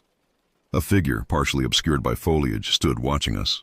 Though the distance made details difficult to discern, I could make out the outline of a man approximately 30 yards away. "There!" I breathed, pointing. "Don't move." The figure remained motionless for several seconds, then raised a hand in what could have been a wave or a mocking salute. "Hey!" Vanessa shouted, her voice echoing through the trees. "What do you want?" The figure turned and disappeared into the dense underbrush. "Let's go," I urged, pulling my friends in the opposite direction. "We need to get back to the car." We abandoned any attempt at stealth, crashing through the forest like startled deer. Our only goal was distance, to put as much space as possible between ourselves and our stalker. I had no idea if we were heading in the right direction, but staying still wasn't an option. "Wait!" Vanessa gasped after we had been running for several minutes. She pulled out her phone, swiping to access the compass app. "We're going southeast. The car is northwest." We changed direction, moving more deliberately now, trying to balance speed with awareness of our surroundings. Every few minutes we would stop to listen, but the forest had gone unnaturally quiet. No birdsong, no rustling leaves, just the sound of our own labored breathing. "Do you think he's still following us?" Daniela whispered as we paused near a fallen tree. "I don't know," I admitted, "but I'm not taking any chances." We continued our trek, the terrain becoming increasingly unfamiliar. None of the landmarks matched what we had seen on our hike-in. The realization dawned on me slowly, then with horrifying clarity. We were lost. "Vanessa?" I asked, trying to keep the panic from my voice. "Do you know where we are?" She studied her phone's compass with growing frustration. "We should have hit the main trail by now." Daniela climbed onto a large rock, scanning the surrounding forest. "I don't see anything that looks familiar." The sun was climbing higher in the sky, its heat intensifying. Our water supplies were dwindling, and the physical and emotional strain of the morning was taking its toll. I felt lightheaded from lack of sleep and food, my limbs heavy with exhaustion. "Let's try to get to higher ground," Vanessa suggested. "Maybe we can see the parking area from there." We began ascending a steep incline, using tree roots and rocks as handholds. The exertion was grueling, but fear provided an inexhaustible source of energy. About halfway up, I glanced back down the slope and froze. There, at the bottom of the hill, stood a man. Even from this distance, I recognized his build and stance. He was looking directly at us, making no attempt to hide. "Go," I whispered urgently, pushing Daniela ahead of me. "He's there. He's watching us." We scrambled up the remainder of the hill, not daring to look back again. At the top was a rocky outcropping that offered a view of the surrounding area. In the distance, perhaps a mile away, I could see what might be the parking area where we had left our car. "There," I pointed. "I think that's it." Vanessa oriented herself with the compass. "It's that way," she said, pointing to a path that would take us down the other side of the hill. "If we keep going straight, we should hit the main trail eventually." As we started our descent, a shout echoed from behind us. "I just want to talk." The voice was unmistakably male, carrying clearly through the trees. "Why are you running?" We exchanged horrified glances and increased our pace, half running, half sliding down the steep hillside. Branches whipped at our faces, rocks dislodged beneath our feet, but we didn't slow down. "Help me," Daniela gasped suddenly, stumbling to a halt.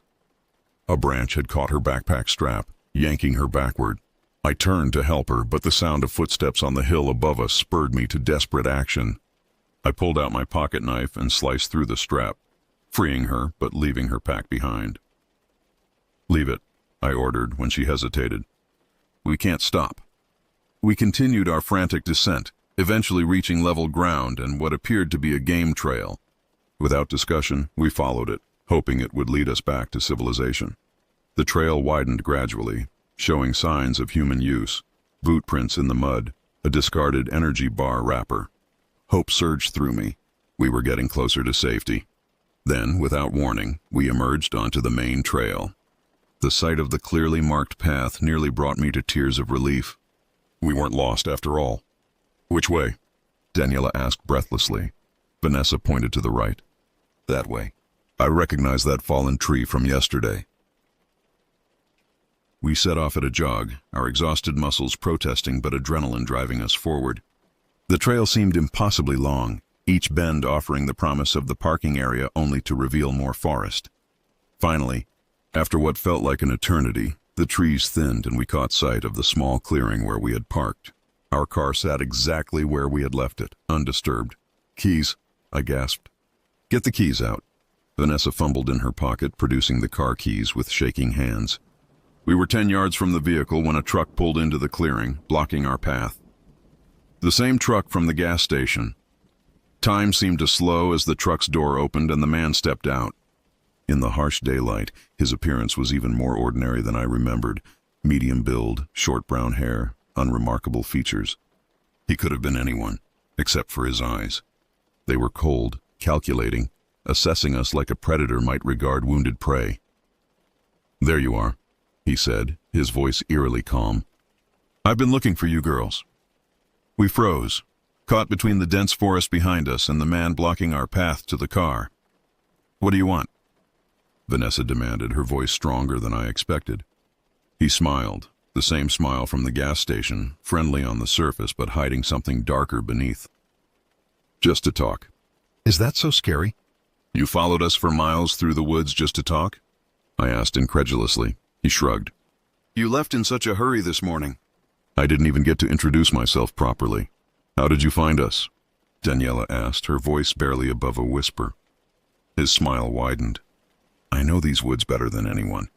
When I saw you girls heading this way yesterday, I figured you'd be camping at the plateau. It's where everyone goes." The casual way he spoke, as if stalking 3 women through the forest was perfectly normal behavior, sent revulsion coursing through me. "Well, we're leaving now," Vanessa stated firmly, taking a step toward our car. The man didn't move from his position between us and the vehicle. "So soon? The day's just starting. We could hike together. I could show you some really special places." "No thanks," I replied, my mind racing for a way out of this situation. He took a step toward us and we instinctively backed up. "You know, it's dangerous out here for girls alone. All sorts of things can happen in these woods." The threat, though veiled, was unmistakable. My hand closed around the pocket knife in my jacket, a pathetically inadequate defense, but better than nothing. "Our boyfriends are meeting us here," Daniela bluffed suddenly. "They should be arriving any minute." The man's expression didn't change, but something flickered in his eyes. Doubt, perhaps, or recalculation. "Is that right?" he asked, his tone still conversational. "Funny, I didn't see any other cars coming up the road." "They're hiking in from the North Trail," Vanessa added, building on Daniela's lie. "They stayed at the North campsite last night." I pulled out my phone, pretending to check messages. "They're about 10 minutes away. I should call them to make sure they bring the extra water." I held the phone to my ear, mimicking a conversation. "Hey, where are you guys?" "We're at the car already." "Yeah, we had to leave early." "No, everything's fine, just ready to go." "You're close?" "Great." The man watched this performance, his expression growing increasingly uncertain. He glanced toward the North Trail, then back at us. "Well," he said finally, "I guess I should get going then. Maybe I'll see you around sometime." He turned back toward his truck, but something in his posture suggested he wasn't giving up so easily. This was just a tactical retreat. As soon as he opened his truck door, Vanessa made her move. She sprinted for our car, with Daniela and me close behind. We piled in, slamming the doors and locking them in one fluid motion. The man watched us from his truck, that unsettling smile still on his face. Vanessa started the engine and reversed rapidly, turning the car around to face the exit. As we drove past his truck, he raised his hand in a wave. "See you soon," he called, his voice carrying through our closed windows. Vanessa hit the accelerator, and we sped down the dirt road, dust billowing behind us. No one spoke until we reached the main highway, miles away from the trailhead. "What the hell just happened?"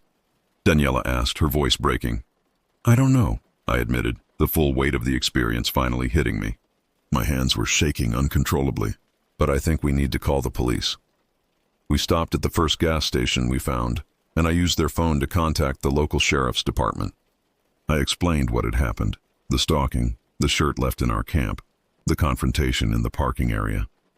The deputy who took the report was sympathetic but not especially alarmed. "Did he threaten you directly?" he asked. "Not in so many words," I admitted. "But he followed us for miles, watched us sleep, and tried to prevent us from leaving." "We'll look into it," the deputy promised. "But without a direct threat or assault, there's not much we can do except warn him to stay away from you." "He knows what we look like and what car we drive," Vanessa pointed out. "We don't even know his name." "I'll send a patrol car to the trailhead," the deputy said. "If he's still there, we'll have a talk with him. Can you describe him and his vehicle?" We provided the details, though they were frustratingly generic. Brown hair, average build, blue eyes, driving a dark-colored pickup truck. Nothing distinctive enough to easily identify him in a crowd. The drive home was silent, each of us lost in our own thoughts. The experience had transformed what should have been a pleasant memory into a trauma that would haunt us for years to come. That night, despite being safely home in my own bed, I couldn't sleep. Every sound made me jerk awake, convinced that someone was outside my window, watching, waiting. I kept seeing the man's face, his unsettling smile, the cold calculation in his eyes. In the days that followed, we learned the police had found no sign of the man at the trailhead. The shirt we had described was gone, as if it had never been there. Without evidence, the case was essentially closed before it began. We returned to college the following week, but the experience changed us. Vanessa became hypervigilant, jumping at unexpected sounds. Daniela refused to go anywhere alone, and I developed an insomnia that medication could barely touch. Years have passed since that camping trip, but I still avoid hiking trails and forests. I still check my locks multiple times before bed. And I still scan every gas station, every parking lot, every crowd for a face I hope never to see again. Because the most terrifying realization wasn't that we were followed or watched or stalked. It was that our pursuer walked away unpunished, free to find other victims, other women to terrorize. And somewhere out there, perhaps at this very moment, he's watching someone else, calculating, planning, waiting for the perfect moment to strike. The woods keep his secrets well, too well.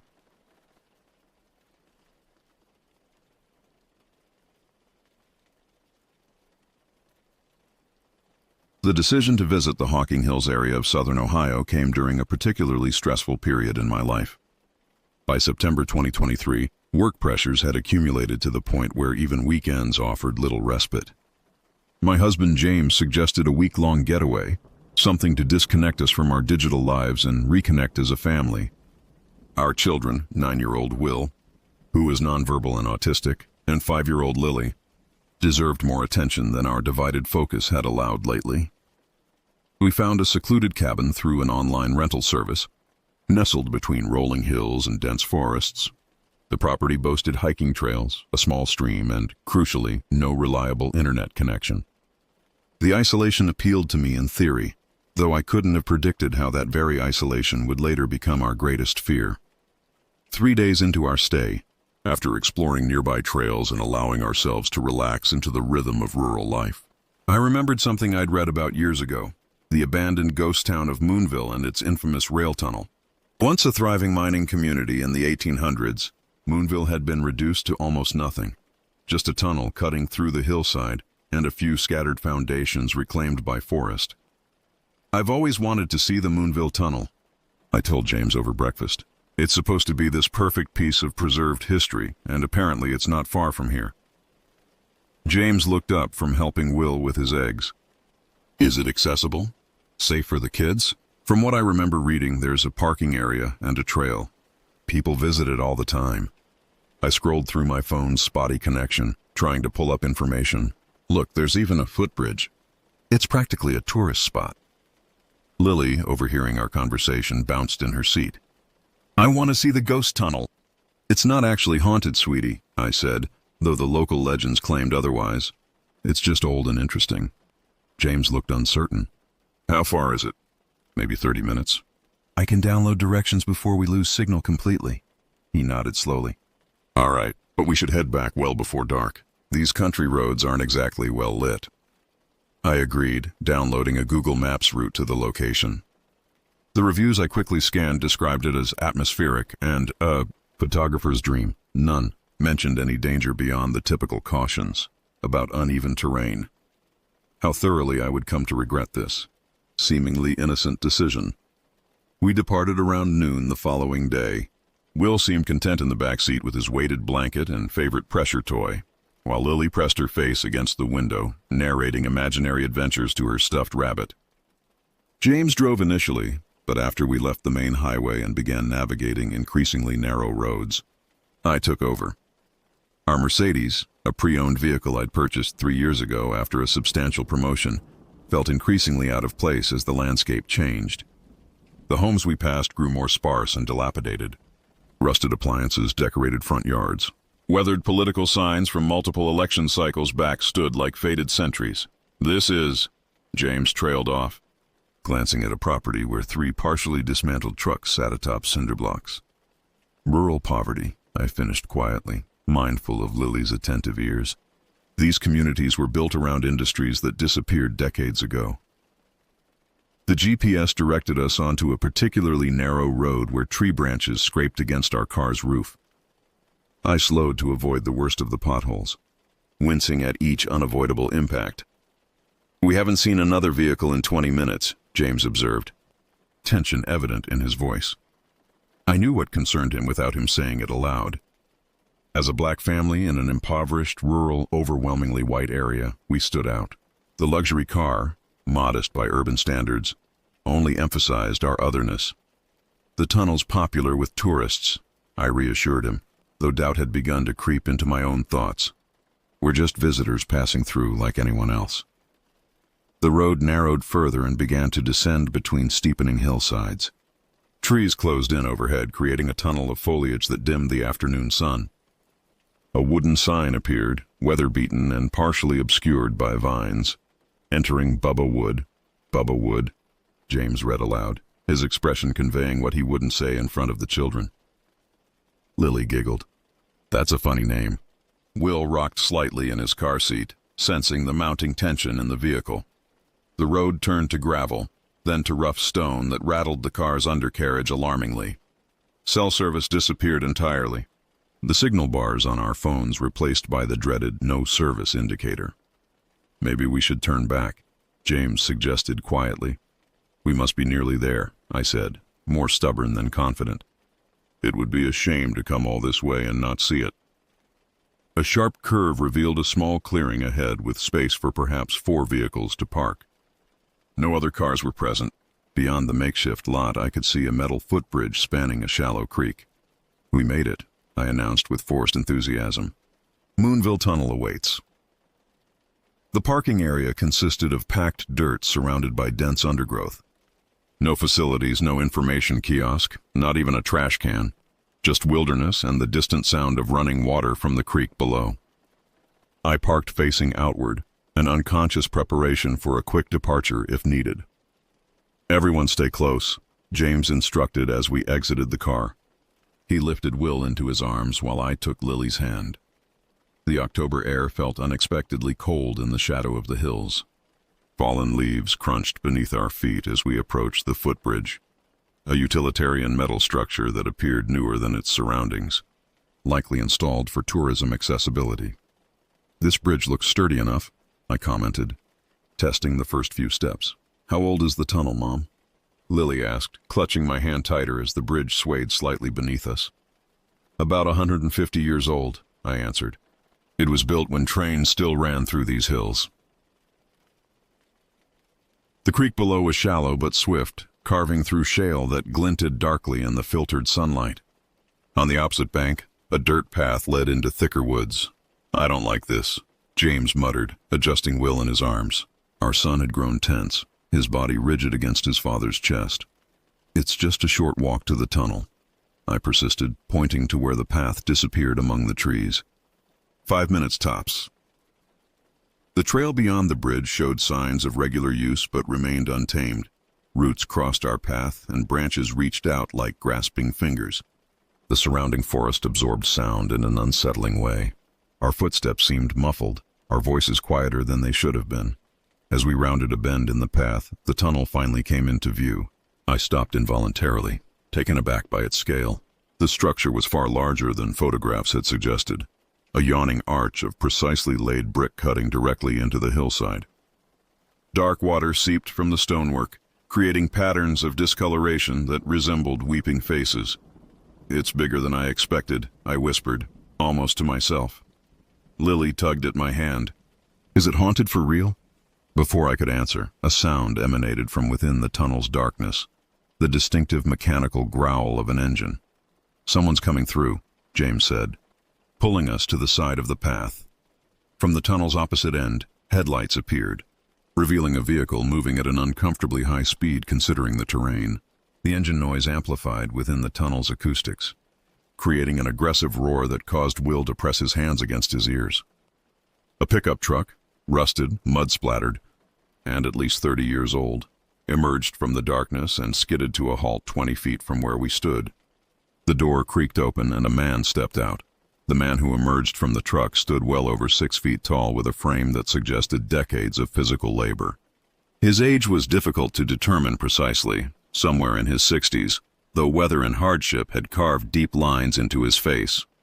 A gray beard, untrimmed and wild, covered much of his features, but his eyes, pale blue and unnervingly alert, fixed immediately on our family. He wore stained canvas pants and a flannel shirt despite the moderate temperature. What seized my attention, however, was the chainsaw he lifted from the truck bed with practiced ease. James stepped forward slightly, positioning himself between the stranger and our children. "Afternoon," he called, his voice steady despite the tension evident in his posture. The man didn't immediately respond. He placed the chainsaw on the ground and reached back into the truck, retrieving a can of what appeared to be gasoline. Still silent, he began filling the chainsaw's tank. "We're just visiting the tunnel," I explained, trying to sound casual. "Is it closed today or something?" The man finally looked up. "Public land." His voice was surprisingly soft, with a thick Appalachian accent that rendered the words almost unintelligible. "Free country." "Right," James nodded. "We won't stay long. Just wanted to show the kids." The man secured the cap on the chainsaw and set the gas can aside. He pulled the starter cord, and the machine roared to life with a sound that echoed violently through the tunnel. Will buried his face against James's shoulder, hands still pressed firmly over his ears. "Department of Natural Resources?" I asked over the noise, pointing at his equipment. "Are you clearing the trail?" He didn't answer. Instead, he lifted the running chainsaw and began walking, not away from us but toward the tunnel entrance. As he passed our family, he gestured with his head for us to follow. "What's he doing?" Lily whispered, clutching my leg. "I think he wants to show us something," I replied, though uncertainty gnawed at me. "Let's just be polite for a minute. Then we'll head back." The stranger entered the tunnel, the chainsaw's noise multiplying tenfold in the enclosed space. With clear reluctance, James followed, still carrying Will. I gripped Lily's hand tightly as we trailed behind. The tunnel's interior was darker than expected, with sunlight reaching only a short distance from either end. Decades of graffiti covered the walls, some artistic, most crude. Our footsteps echoed on the damp stone floor. The man with the chainsaw moved deliberately, occasionally revving the engine but making no attempt to cut anything. He stopped at various points, gesturing vaguely at the ceiling or walls but offering no explanation. "Beautiful architecture," I commented awkwardly during a moment when he lowered the chainsaw. He turned toward me, expression unreadable beneath his beard. "Not safe after rainfall," he finally said. "Bricks come loose."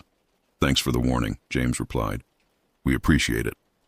The man nodded, then continued his strange inspection of the tunnel, the chainsaw's roar preventing any further conversation. He stayed uncomfortably close to our family, never more than a few feet away as we made our way through the tunnel. After what felt like an eternity but was likely less than 10 minutes, we reached the opposite entrance. Beyond lay another section of forest, wilder and less traversed than the path we'd taken. "I think we should head back now," I said firmly, no longer attempting to hide my unease. "Thank you for the tour." The man revved his chainsaw one final time, then switched it off. The sudden silence felt almost as jarring as the noise had been. "Your choice," he said with a shrug. Then, inexplicably, he added, "People get lost out here sometimes." We turned back, walking as briskly as dignity would allow toward the footbridge and our waiting car. Behind us, the chainsaw roared to life again, its sound echoing through the tunnel and following us like an auditory shadow. "Walk faster," James muttered, adjusting Will's weight in his arms. Lily struggled to keep pace with our longer strides. "Why is that man so scary, Mommy?" "He's just doing his job, sweetie," I lied, lifting her into my arms despite the strain. "Some people aren't good with strangers." We reached the footbridge in half the time it had taken us to approach the tunnel. My heart rate didn't slow until we crossed over the creek, putting a physical barrier between us and the man. "Get the kids in the car," James said as we approached the parking area. "I'll make sure everything's ready to go." I strapped Lily into her booster seat while James secured Will. Both children were unusually quiet, sensing our urgency. I turned to enter the driver's side when James called out, "Hey, did you touch the car while I was getting Will situated?" I frowned. "No, why?" He pointed to the rear passenger door. "Look at this." I moved closer and felt my stomach contract. Dusty handprints, at least 4 distinct impressions, marked the vehicle's glossy black surface. They were larger than mine, larger than James's, positioned as if someone had leaned against the car while peering inside. "That's impossible," I whispered. "We were together the entire time." James ran his hand through his dreadlocks, a nervous habit I recognized from 12 years of marriage. "Maybe someone came through while we were in the tunnel and just touched our car. For what purpose?" The implications made my skin crawl. "We need to leave. Now." As if summoned by our discovery, the sound of an engine approached from the direction of the footbridge. We looked up to see the pickup truck rumbling across, a crossing I would have thought impossible given the bridge's narrow width. "Get in," James urged, opening the driver's door for me before hurrying to the passenger side. I started the engine as the pickup reached our side of the creek. The man parked directly behind us, effectively blocking the only exit from the clearing. He emerged from his truck, chainsaw noticeably absent, and began walking away from us toward a barely visible trail branching from the main path. Relief flooded through me as I realized he wasn't approaching our vehicle. I shifted into reverse, prepared to maneuver around his truck if necessary, when he stopped and turned back to look at us. Though too distant to see his expression clearly, I felt the weight of his gaze. Then, with deliberate slowness, he raised his hand in what might have been interpreted as a wave. "Go," James said quietly. "Just go." I navigated carefully around the pickup truck and accelerated onto the stone road, eager to put distance between our family and the unsettling encounter. The car bounced violently over the rough surface, forcing me to slow despite my desire to flee. "Is he following us?" I asked, eyes flicking to the rearview mirror. James turned to look through the rear window. "No sign of him yet." "Maybe he was just a local eccentric," I suggested, trying to rationalize the experience. "Someone who takes it upon himself to watch over the tunnel." "With a chainsaw?" James raised an eyebrow. "And those handprints on the car? Someone was watching our children while we were gone." I gripped the steering wheel tighter. "But that's not possible. We were only in the tunnel for minutes, and we were with that man the entire time." "Unless there was someone else," James said quietly. The implication hung in the air between us. I checked on the children in the rearview mirror. Lily had fallen asleep, exhausted by the excitement and fear. Will stared out the window, his fingers moving in repetitive patterns against his weighted toy. We continued in tense silence for several minutes, the narrow road twisting through increasingly dense forest. Without cell service, we were navigating purely by memory of the route we'd taken earlier. "We should be reaching that split in the road soon," I said. "Then it's just another 10 minutes to the highway." James nodded, then suddenly tensed. "What's that behind us?" I glanced at the mirror and felt my heart rate spike. A cloud of dust rose from the road behind us, and within it, the unmistakable outline of a pickup truck. "It's him," I whispered. "How did he catch up so quickly?" "There must be another road, a shortcut he knows." James's voice remained measured, but I could hear the controlled fear beneath his words. "Don't stop, whatever happens." I pressed the accelerator harder, accepting the punishment to our vehicle's suspension in exchange for speed. The Mercedes responded admirably, putting more distance between us and our pursuer. "We're losing him," I said, relief evident in my voice. But as we rounded a bend, the road narrowed further between two steep embankments. A fallen tree branch partially blocked the path ahead, forcing me to slow dramatically to navigate around it. "Careful," James cautioned. "If we get stuck out here—" He didn't need to finish the thought. By the time we'd maneuvered past the obstacle, the pickup had reappeared in the mirror, closer than before. "He's gaining," I said unnecessarily. "What does he want from us?" James didn't answer, his attention fixed on the road ahead. "There's the split." "Go right." I turned sharply, remembering this junction from our journey in. The relief was short-lived, however. After another quarter mile, the surroundings no longer matched my memory. "This isn't right," I said, slowing slightly. "I don't recognize this stretch." "Keep going," James insisted. "Any road that gets us out of these woods is the right road." The pickup had disappeared from view, but that offered little comfort. The forest pressed in around us, branches forming a canopy that dimmed the afternoon light to an eerie twilight. "I think I took a wrong turn," I admitted finally. "This isn't the way we came." The unfamiliar road narrowed further, wending between trees whose branches scraped against our windows like fingernails. Worry gnawed at me as the Mercedes struggled over increasingly uneven terrain.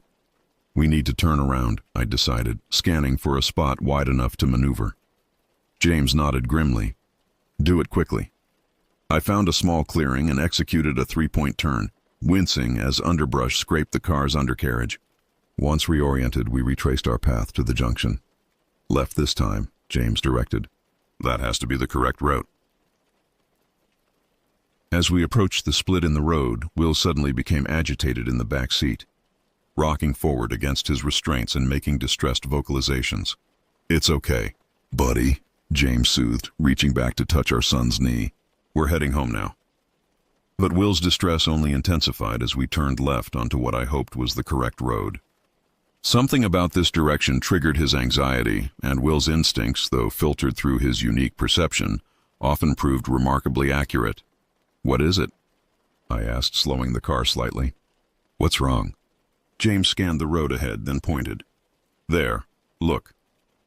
About a quarter mile ahead, where the forest receded slightly from the roadside, stood a single ramshackle house. Its weathered clapboards had faded to the same gray as the surrounding trees, making it nearly invisible until you were almost upon it. A sagging porch wrapped around the front, cluttered with indistinguishable objects, and parked in the dirt yard was the pickup truck. "That's impossible," I whispered. "He was behind us." "How could he?" "He knows these woods," James interrupted. "Probably has been driving these roads his entire life." I stopped the car, maintaining distance from the property. "What do we do?" "We can't go forward, and we don't know another way out." "We have to go back to the main road," James decided. "Find another route, even if it takes us miles out of our way." I nodded and began to turn the car around again. As I did, movement on the house's porch caught my attention. The man had emerged and stood watching us, perfectly still, except for his beard shifting in the breeze. "Don't make eye contact," James said quietly. "Just drive." I completed the turn and accelerated away from the house. In the rearview mirror, I could see the man hadn't moved from his position on the porch. Somehow, his stillness was more unsettling than pursuit would have been. "He must have known we'd make a wrong turn," I said. "He drove straight to his house and waited for us to pass." "Or he wanted us to see where he lives," James suggested. "To know that he's always here, always watching." The implication sent a wave of nausea through me. We drove in tense silence, retracing our path past the junction and onto what we now recognized as the correct road. Will gradually calmed as we put distance between ourselves and the house. We're going to be okay, I reassured everyone, including myself. We're almost out of these woods.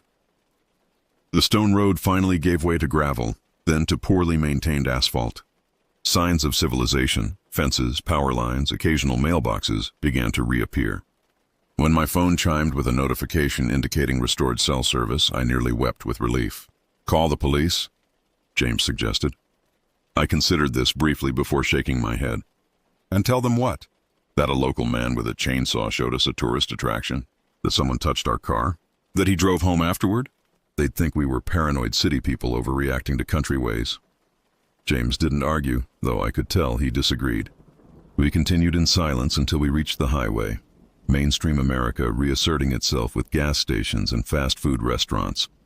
Only then did the knot of tension in my chest begin to loosen. The remainder of our vacation passed without incident, though neither James nor I fully relaxed. We stayed close to the cabin, finding excuses to avoid further exploration of the surrounding area. The children, resilient as always, seemed to forget the experience within days. But traces of it lingered in small behavioral changes. Will's reluctance to be separated from James. Lily's newfound fear of mechanical noises. On our final evening in Ohio, after the children had gone to bed, I found James on the cabin's porch, staring into the darkness beyond our small circle of light.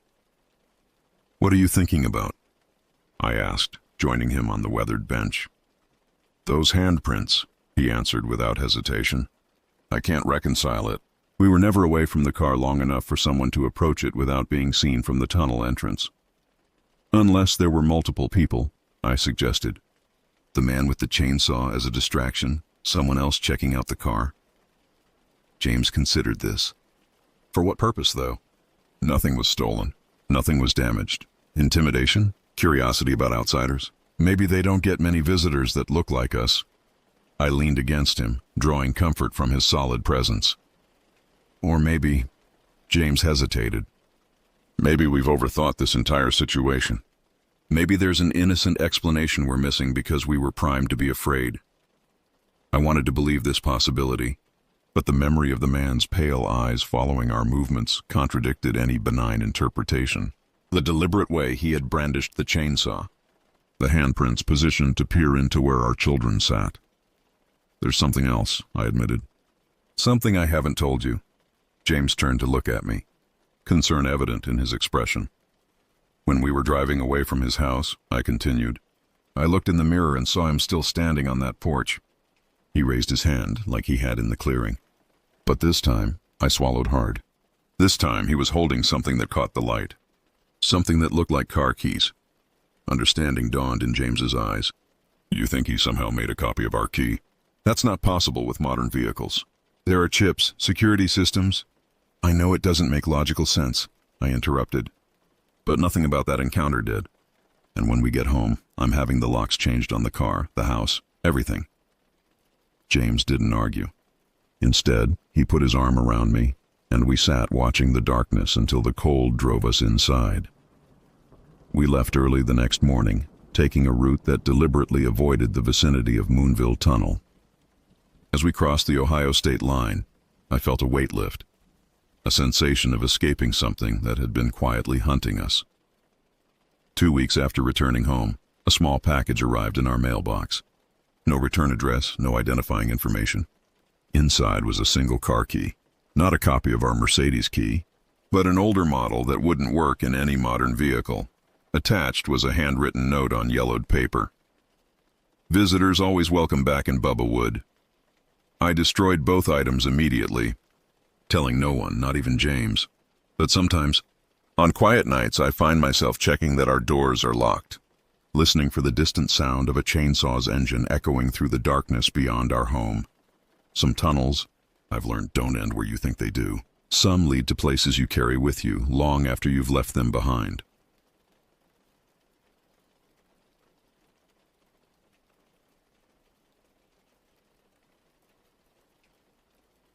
Back in 2015, my wife Iris and I, along with our friends Jake and Tabby, had been planning this hiking trip for many weeks. We all worked together at Westlake Publishing, a small but demanding firm where vacation time was as rare as winter sunshine in Seattle.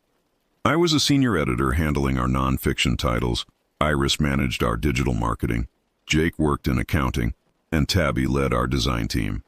Our schedules rarely aligned, making this opportunity almost miraculous. "I can't believe we actually pulled this off," I said during our weekly planning lunch. The four of us had squeezed into our usual corner booth at the cafe across from our office building. 3 consecutive days without a single deadline, Iris added, her eyes bright with anticipation. At 34, she maintained the enthusiasm of someone a decade younger, which was one of the countless reasons I'd fallen in love with her. Jake, always the practical one, spread a detailed trail map across the table. "The Morrison Ridge has some of the most spectacular views in the state. We'll start here." He traced a blue line with his finger, "and follow this trail to Crescent Lake. If we push ourselves, we might even make it to the summit overlook." "I've already packed all the emergency supplies," Tabby interrupted, brushing her copper hair away from her face. "First aid kit, flares, water purification tablets. And I've got the good whiskey," Jake added with a grin. The plan was to head out early Saturday morning and spend the entire day exploring the wilderness. We'd camp overnight and return Sunday evening, giving ourselves Monday to recover before diving back into our professional lives on Tuesday. It was the perfect escape, or so we thought. In the days leading up to our trip, we obsessively checked weather forecasts. Spring in the Pacific Northwest was notoriously unpredictable, but every report promised clear skies and mild temperatures. I remember feeling an unusual sense of optimism as I packed my hiking gear the night before. Iris and I moved around our bedroom in comfortable silence, our excitement palpable without needing words. "Do you think we should bring extra socks?" Iris asked, holding up 2 pairs.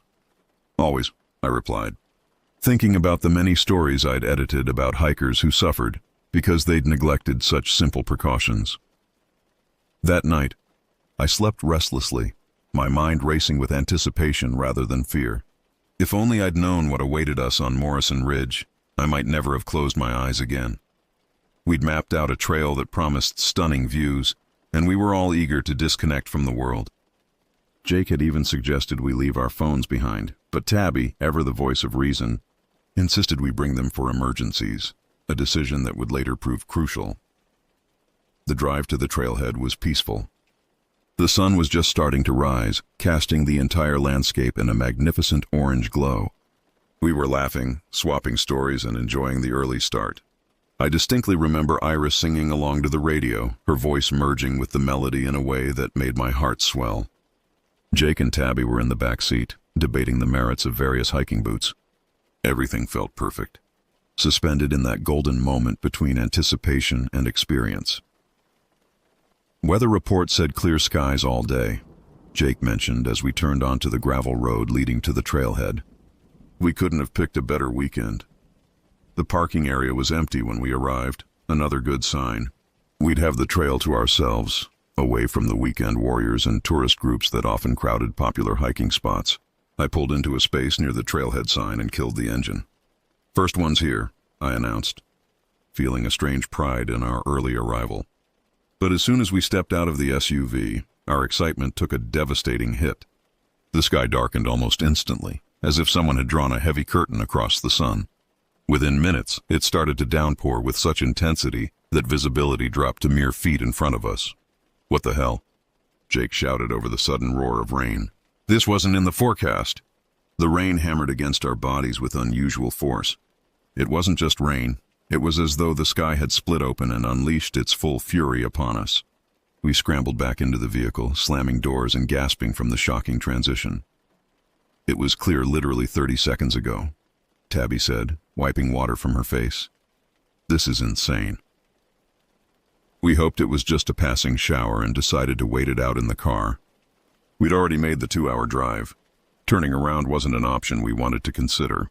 The rain pounded against the roof and the windows fogged up with our breath. Water streamed down the glass in sheets, distorting the outside world into a blurry, shapeless void. "Should we check the radar?" Iris suggested, pulling out her phone only to find we had no service. "Great, no signal." Jake leaned forward from the back seat, his expression unusually serious. You know, there's a reason they call this part of the mountain range the Weather Maker. Local legend says storms can form out of nowhere.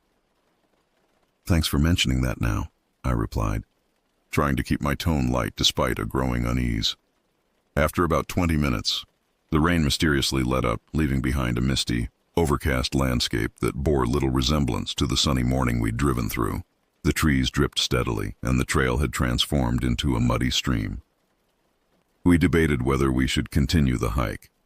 The weather had shifted so dramatically that it seemed foolish to proceed, yet we'd been planning this escape for months.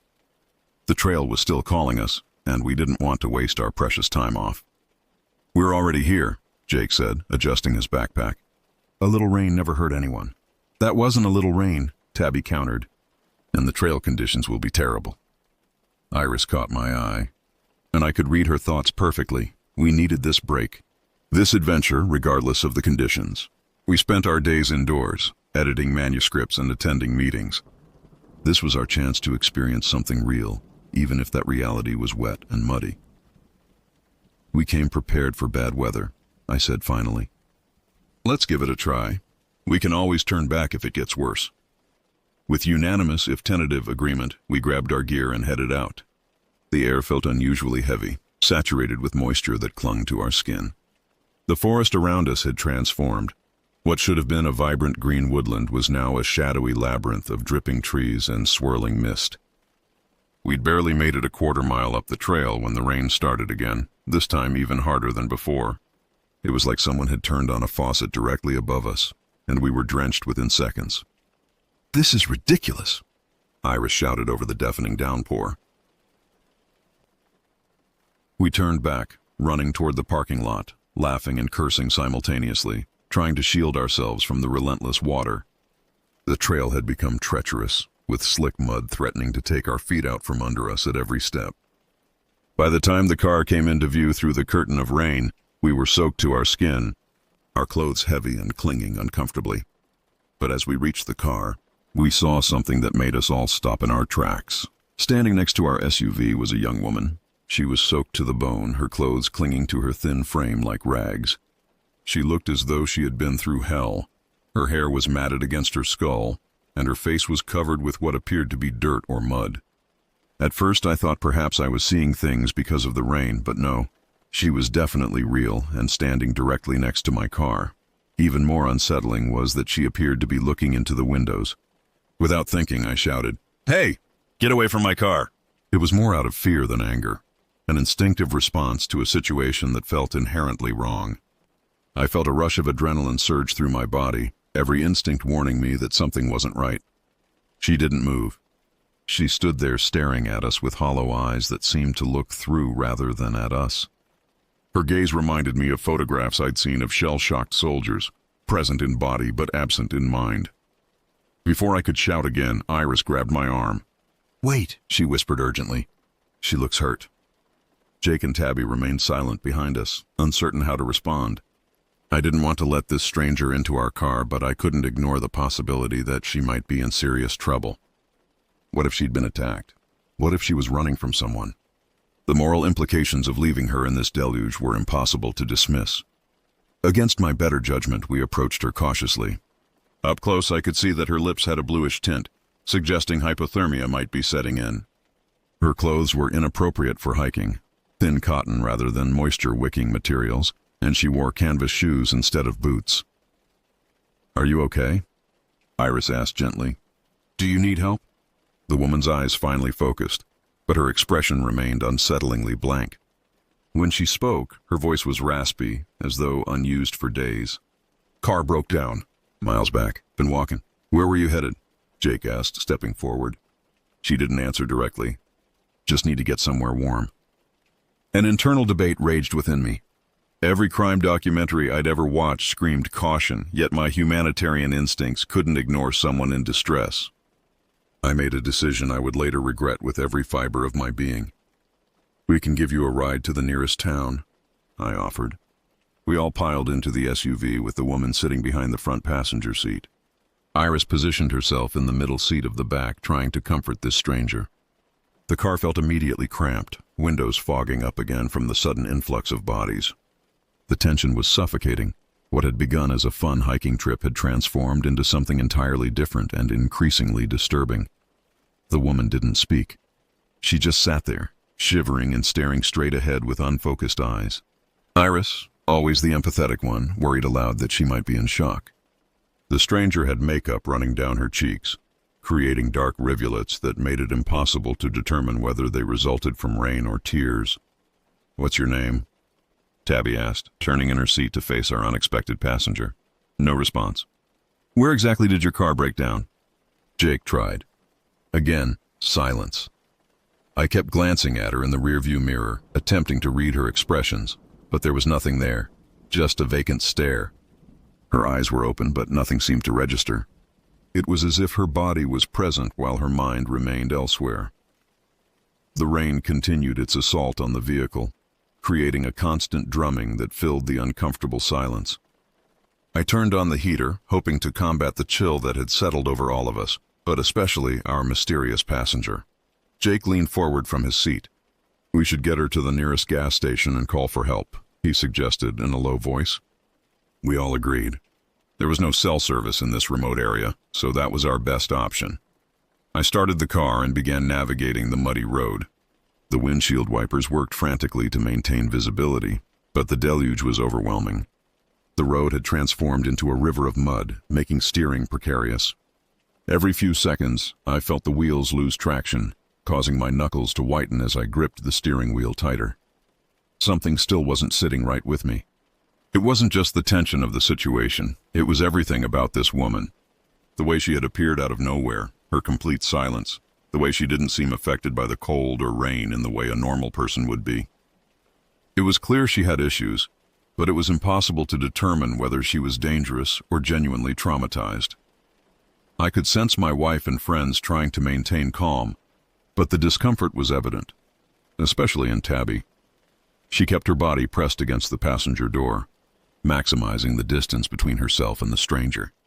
Jake maintained a forced conversational tone, periodically attempting to elicit some response from our passenger, but his questions evaporated into the tense atmosphere without acknowledgement. The nearest gas station was about 15 minutes away under normal conditions. In this weather, with the roads deteriorating by the minute, I estimated it would take us closer to 25. I tried to focus solely on driving, but my mind kept circling back to the woman. Who was she? What was she doing out here alone? Why wouldn't she speak? We were about 2 minutes from the gas station when everything changed. The woman, who had been completely silent for the entire journey, suddenly started to scream.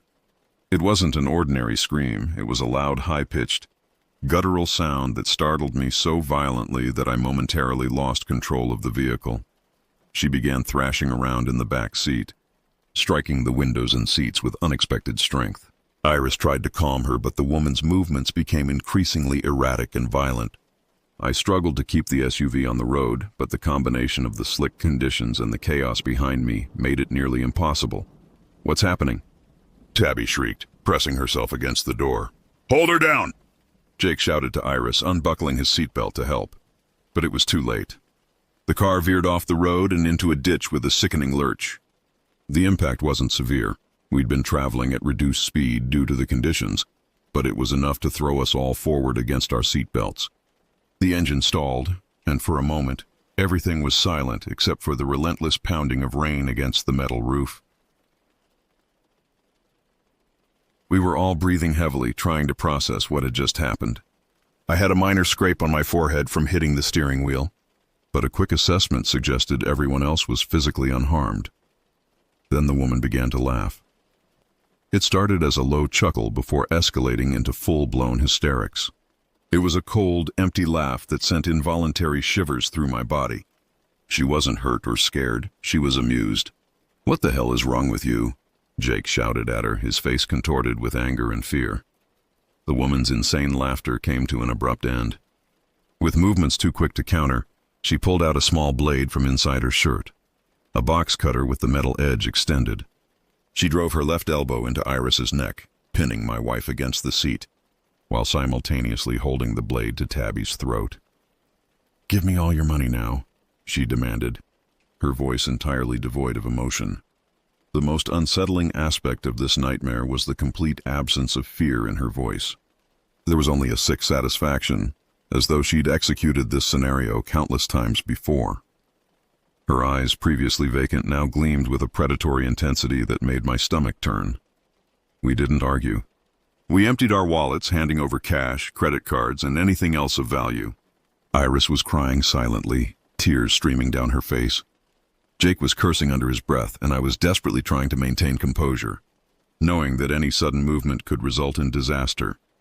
The woman grabbed the money and valuables, stuffing everything into her pockets. Then, without warning, she threw open the car door and sprinted into the rain without looking back.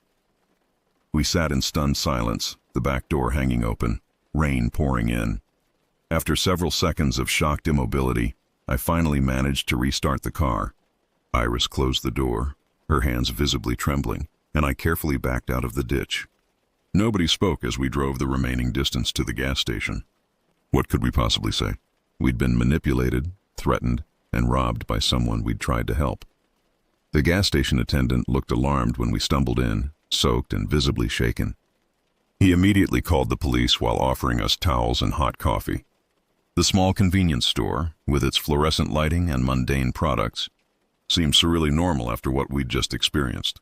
When the sheriff arrived, he took our statements with a practiced efficiency that suggested this wasn't the first time he'd heard such a story. "You folks aren't the first to get taken in by her," he said, closing his notebook. "We've had reports of a woman matching this description pulling similar stunts throughout the county for months now." "Why haven't you caught her?" Jake demanded, his hands still shaking as he clutched his coffee cup. The sheriff sighed. "Limited resources, vast wilderness. She knows these mountains better than my deputies. Disappears like smoke." "She could have killed us," Tabby said quietly, voicing the thought that had been circling in all our minds. "But she didn't," the sheriff noted. "Never does. Takes what she wants and vanishes. We think she might be living off the grid somewhere up in the northern section of the forest." As we provided descriptions and details, I couldn't shake the feeling that we'd encountered something more disturbing than a simple robbery. The woman's behavior, her initial catatonia followed by manic violence, suggested deeper psychological issues than mere criminality. "Is she mentally ill?" Iris asked hesitantly. The sheriff's expression darkened. "We have reason to believe she might have escaped from Pinewood Psychiatric Facility about 8 months ago. Patient went missing during a transfer. Records sealed, so we can't be certain, but the timing matches." This revelation sent a new wave of horror through me. We hadn't just encountered a desperate person or ordinary criminal. We'd been at the mercy of someone potentially suffering from severe psychological disturbance, someone unpredictable and untethered from normal human constraints. By the time we finished with the police, the rain had finally stopped. We stood in the gas station parking lot, surveying our mud-splattered vehicle. The hiking trip was obviously over, but the decision to return home immediately was unanimous and unspoken. The drive back was subdued. Occasional attempts at conversation died quickly, each of us lost in our own thoughts. I kept replaying the events, analyzing each moment and decision that had led us to this point. Should I have trusted my initial instinct and kept driving? Could we have helped her without putting ourselves at risk? The questions multiplied without resolution.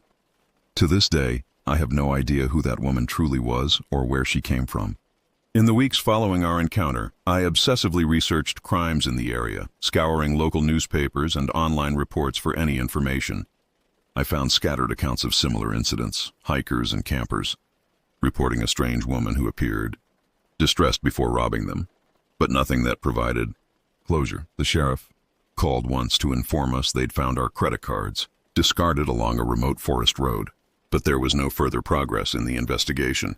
Eventually, like most unsolved cases in rural areas, it faded from official priority. But it never faded from my mind. The immediate aftermath was predictable. Nightmares, jumpiness, a newfound suspicion of strangers. Iris and I installed a comprehensive security system in our home. Jake started carrying pepper spray. Tabby began seeing a therapist to process the trauma. We all developed new routines and precautions, accommodations to fear that gradually became normal.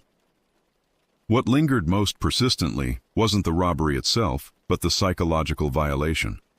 We had extended compassion and received calculated malice in return. That exchange fundamentally altered how I viewed humanity. 6 months after the incident, we received an unexpected call from the sheriff's department. They'd found a makeshift campsite deep in the national forest that they believed belonged to our attacker. Among the scattered possessions was a notebook containing detailed accounts of numerous robberies, including ours. The entries were disturbing, clinical descriptions devoid of emotion, as though documenting scientific experiments rather than crimes against fellow humans. The woman herself remained at large, a ghost haunting the wilderness and the darker corners of my mind. Sometimes when it rains heavily, I find myself staring out windows, half expecting to see her standing there, watching me with those empty eyes. I imagine her still out there, targeting other good Samaritans, exploiting human kindness for her survival. We never attempted that hiking trip again. In fact, we've never returned to that part of the state. The wilderness, once a source of rejuvenation and escape, now represents vulnerability and threat. I recognize the irrationality of this response, the statistical improbability of encountering her again. But fear rarely respects statistics. All I know is that we were lucky to escape with our lives. Even though we emerged physically unharmed, the experience fundamentally altered our perception of safety and trust. It makes me physically ill to think that somewhere out there, that wild-eyed woman is most likely terrorizing someone else, manipulating their compassion before revealing the predator beneath the victim's disguise. I've come to understand that the most terrifying monsters aren't supernatural creatures lurking in shadows.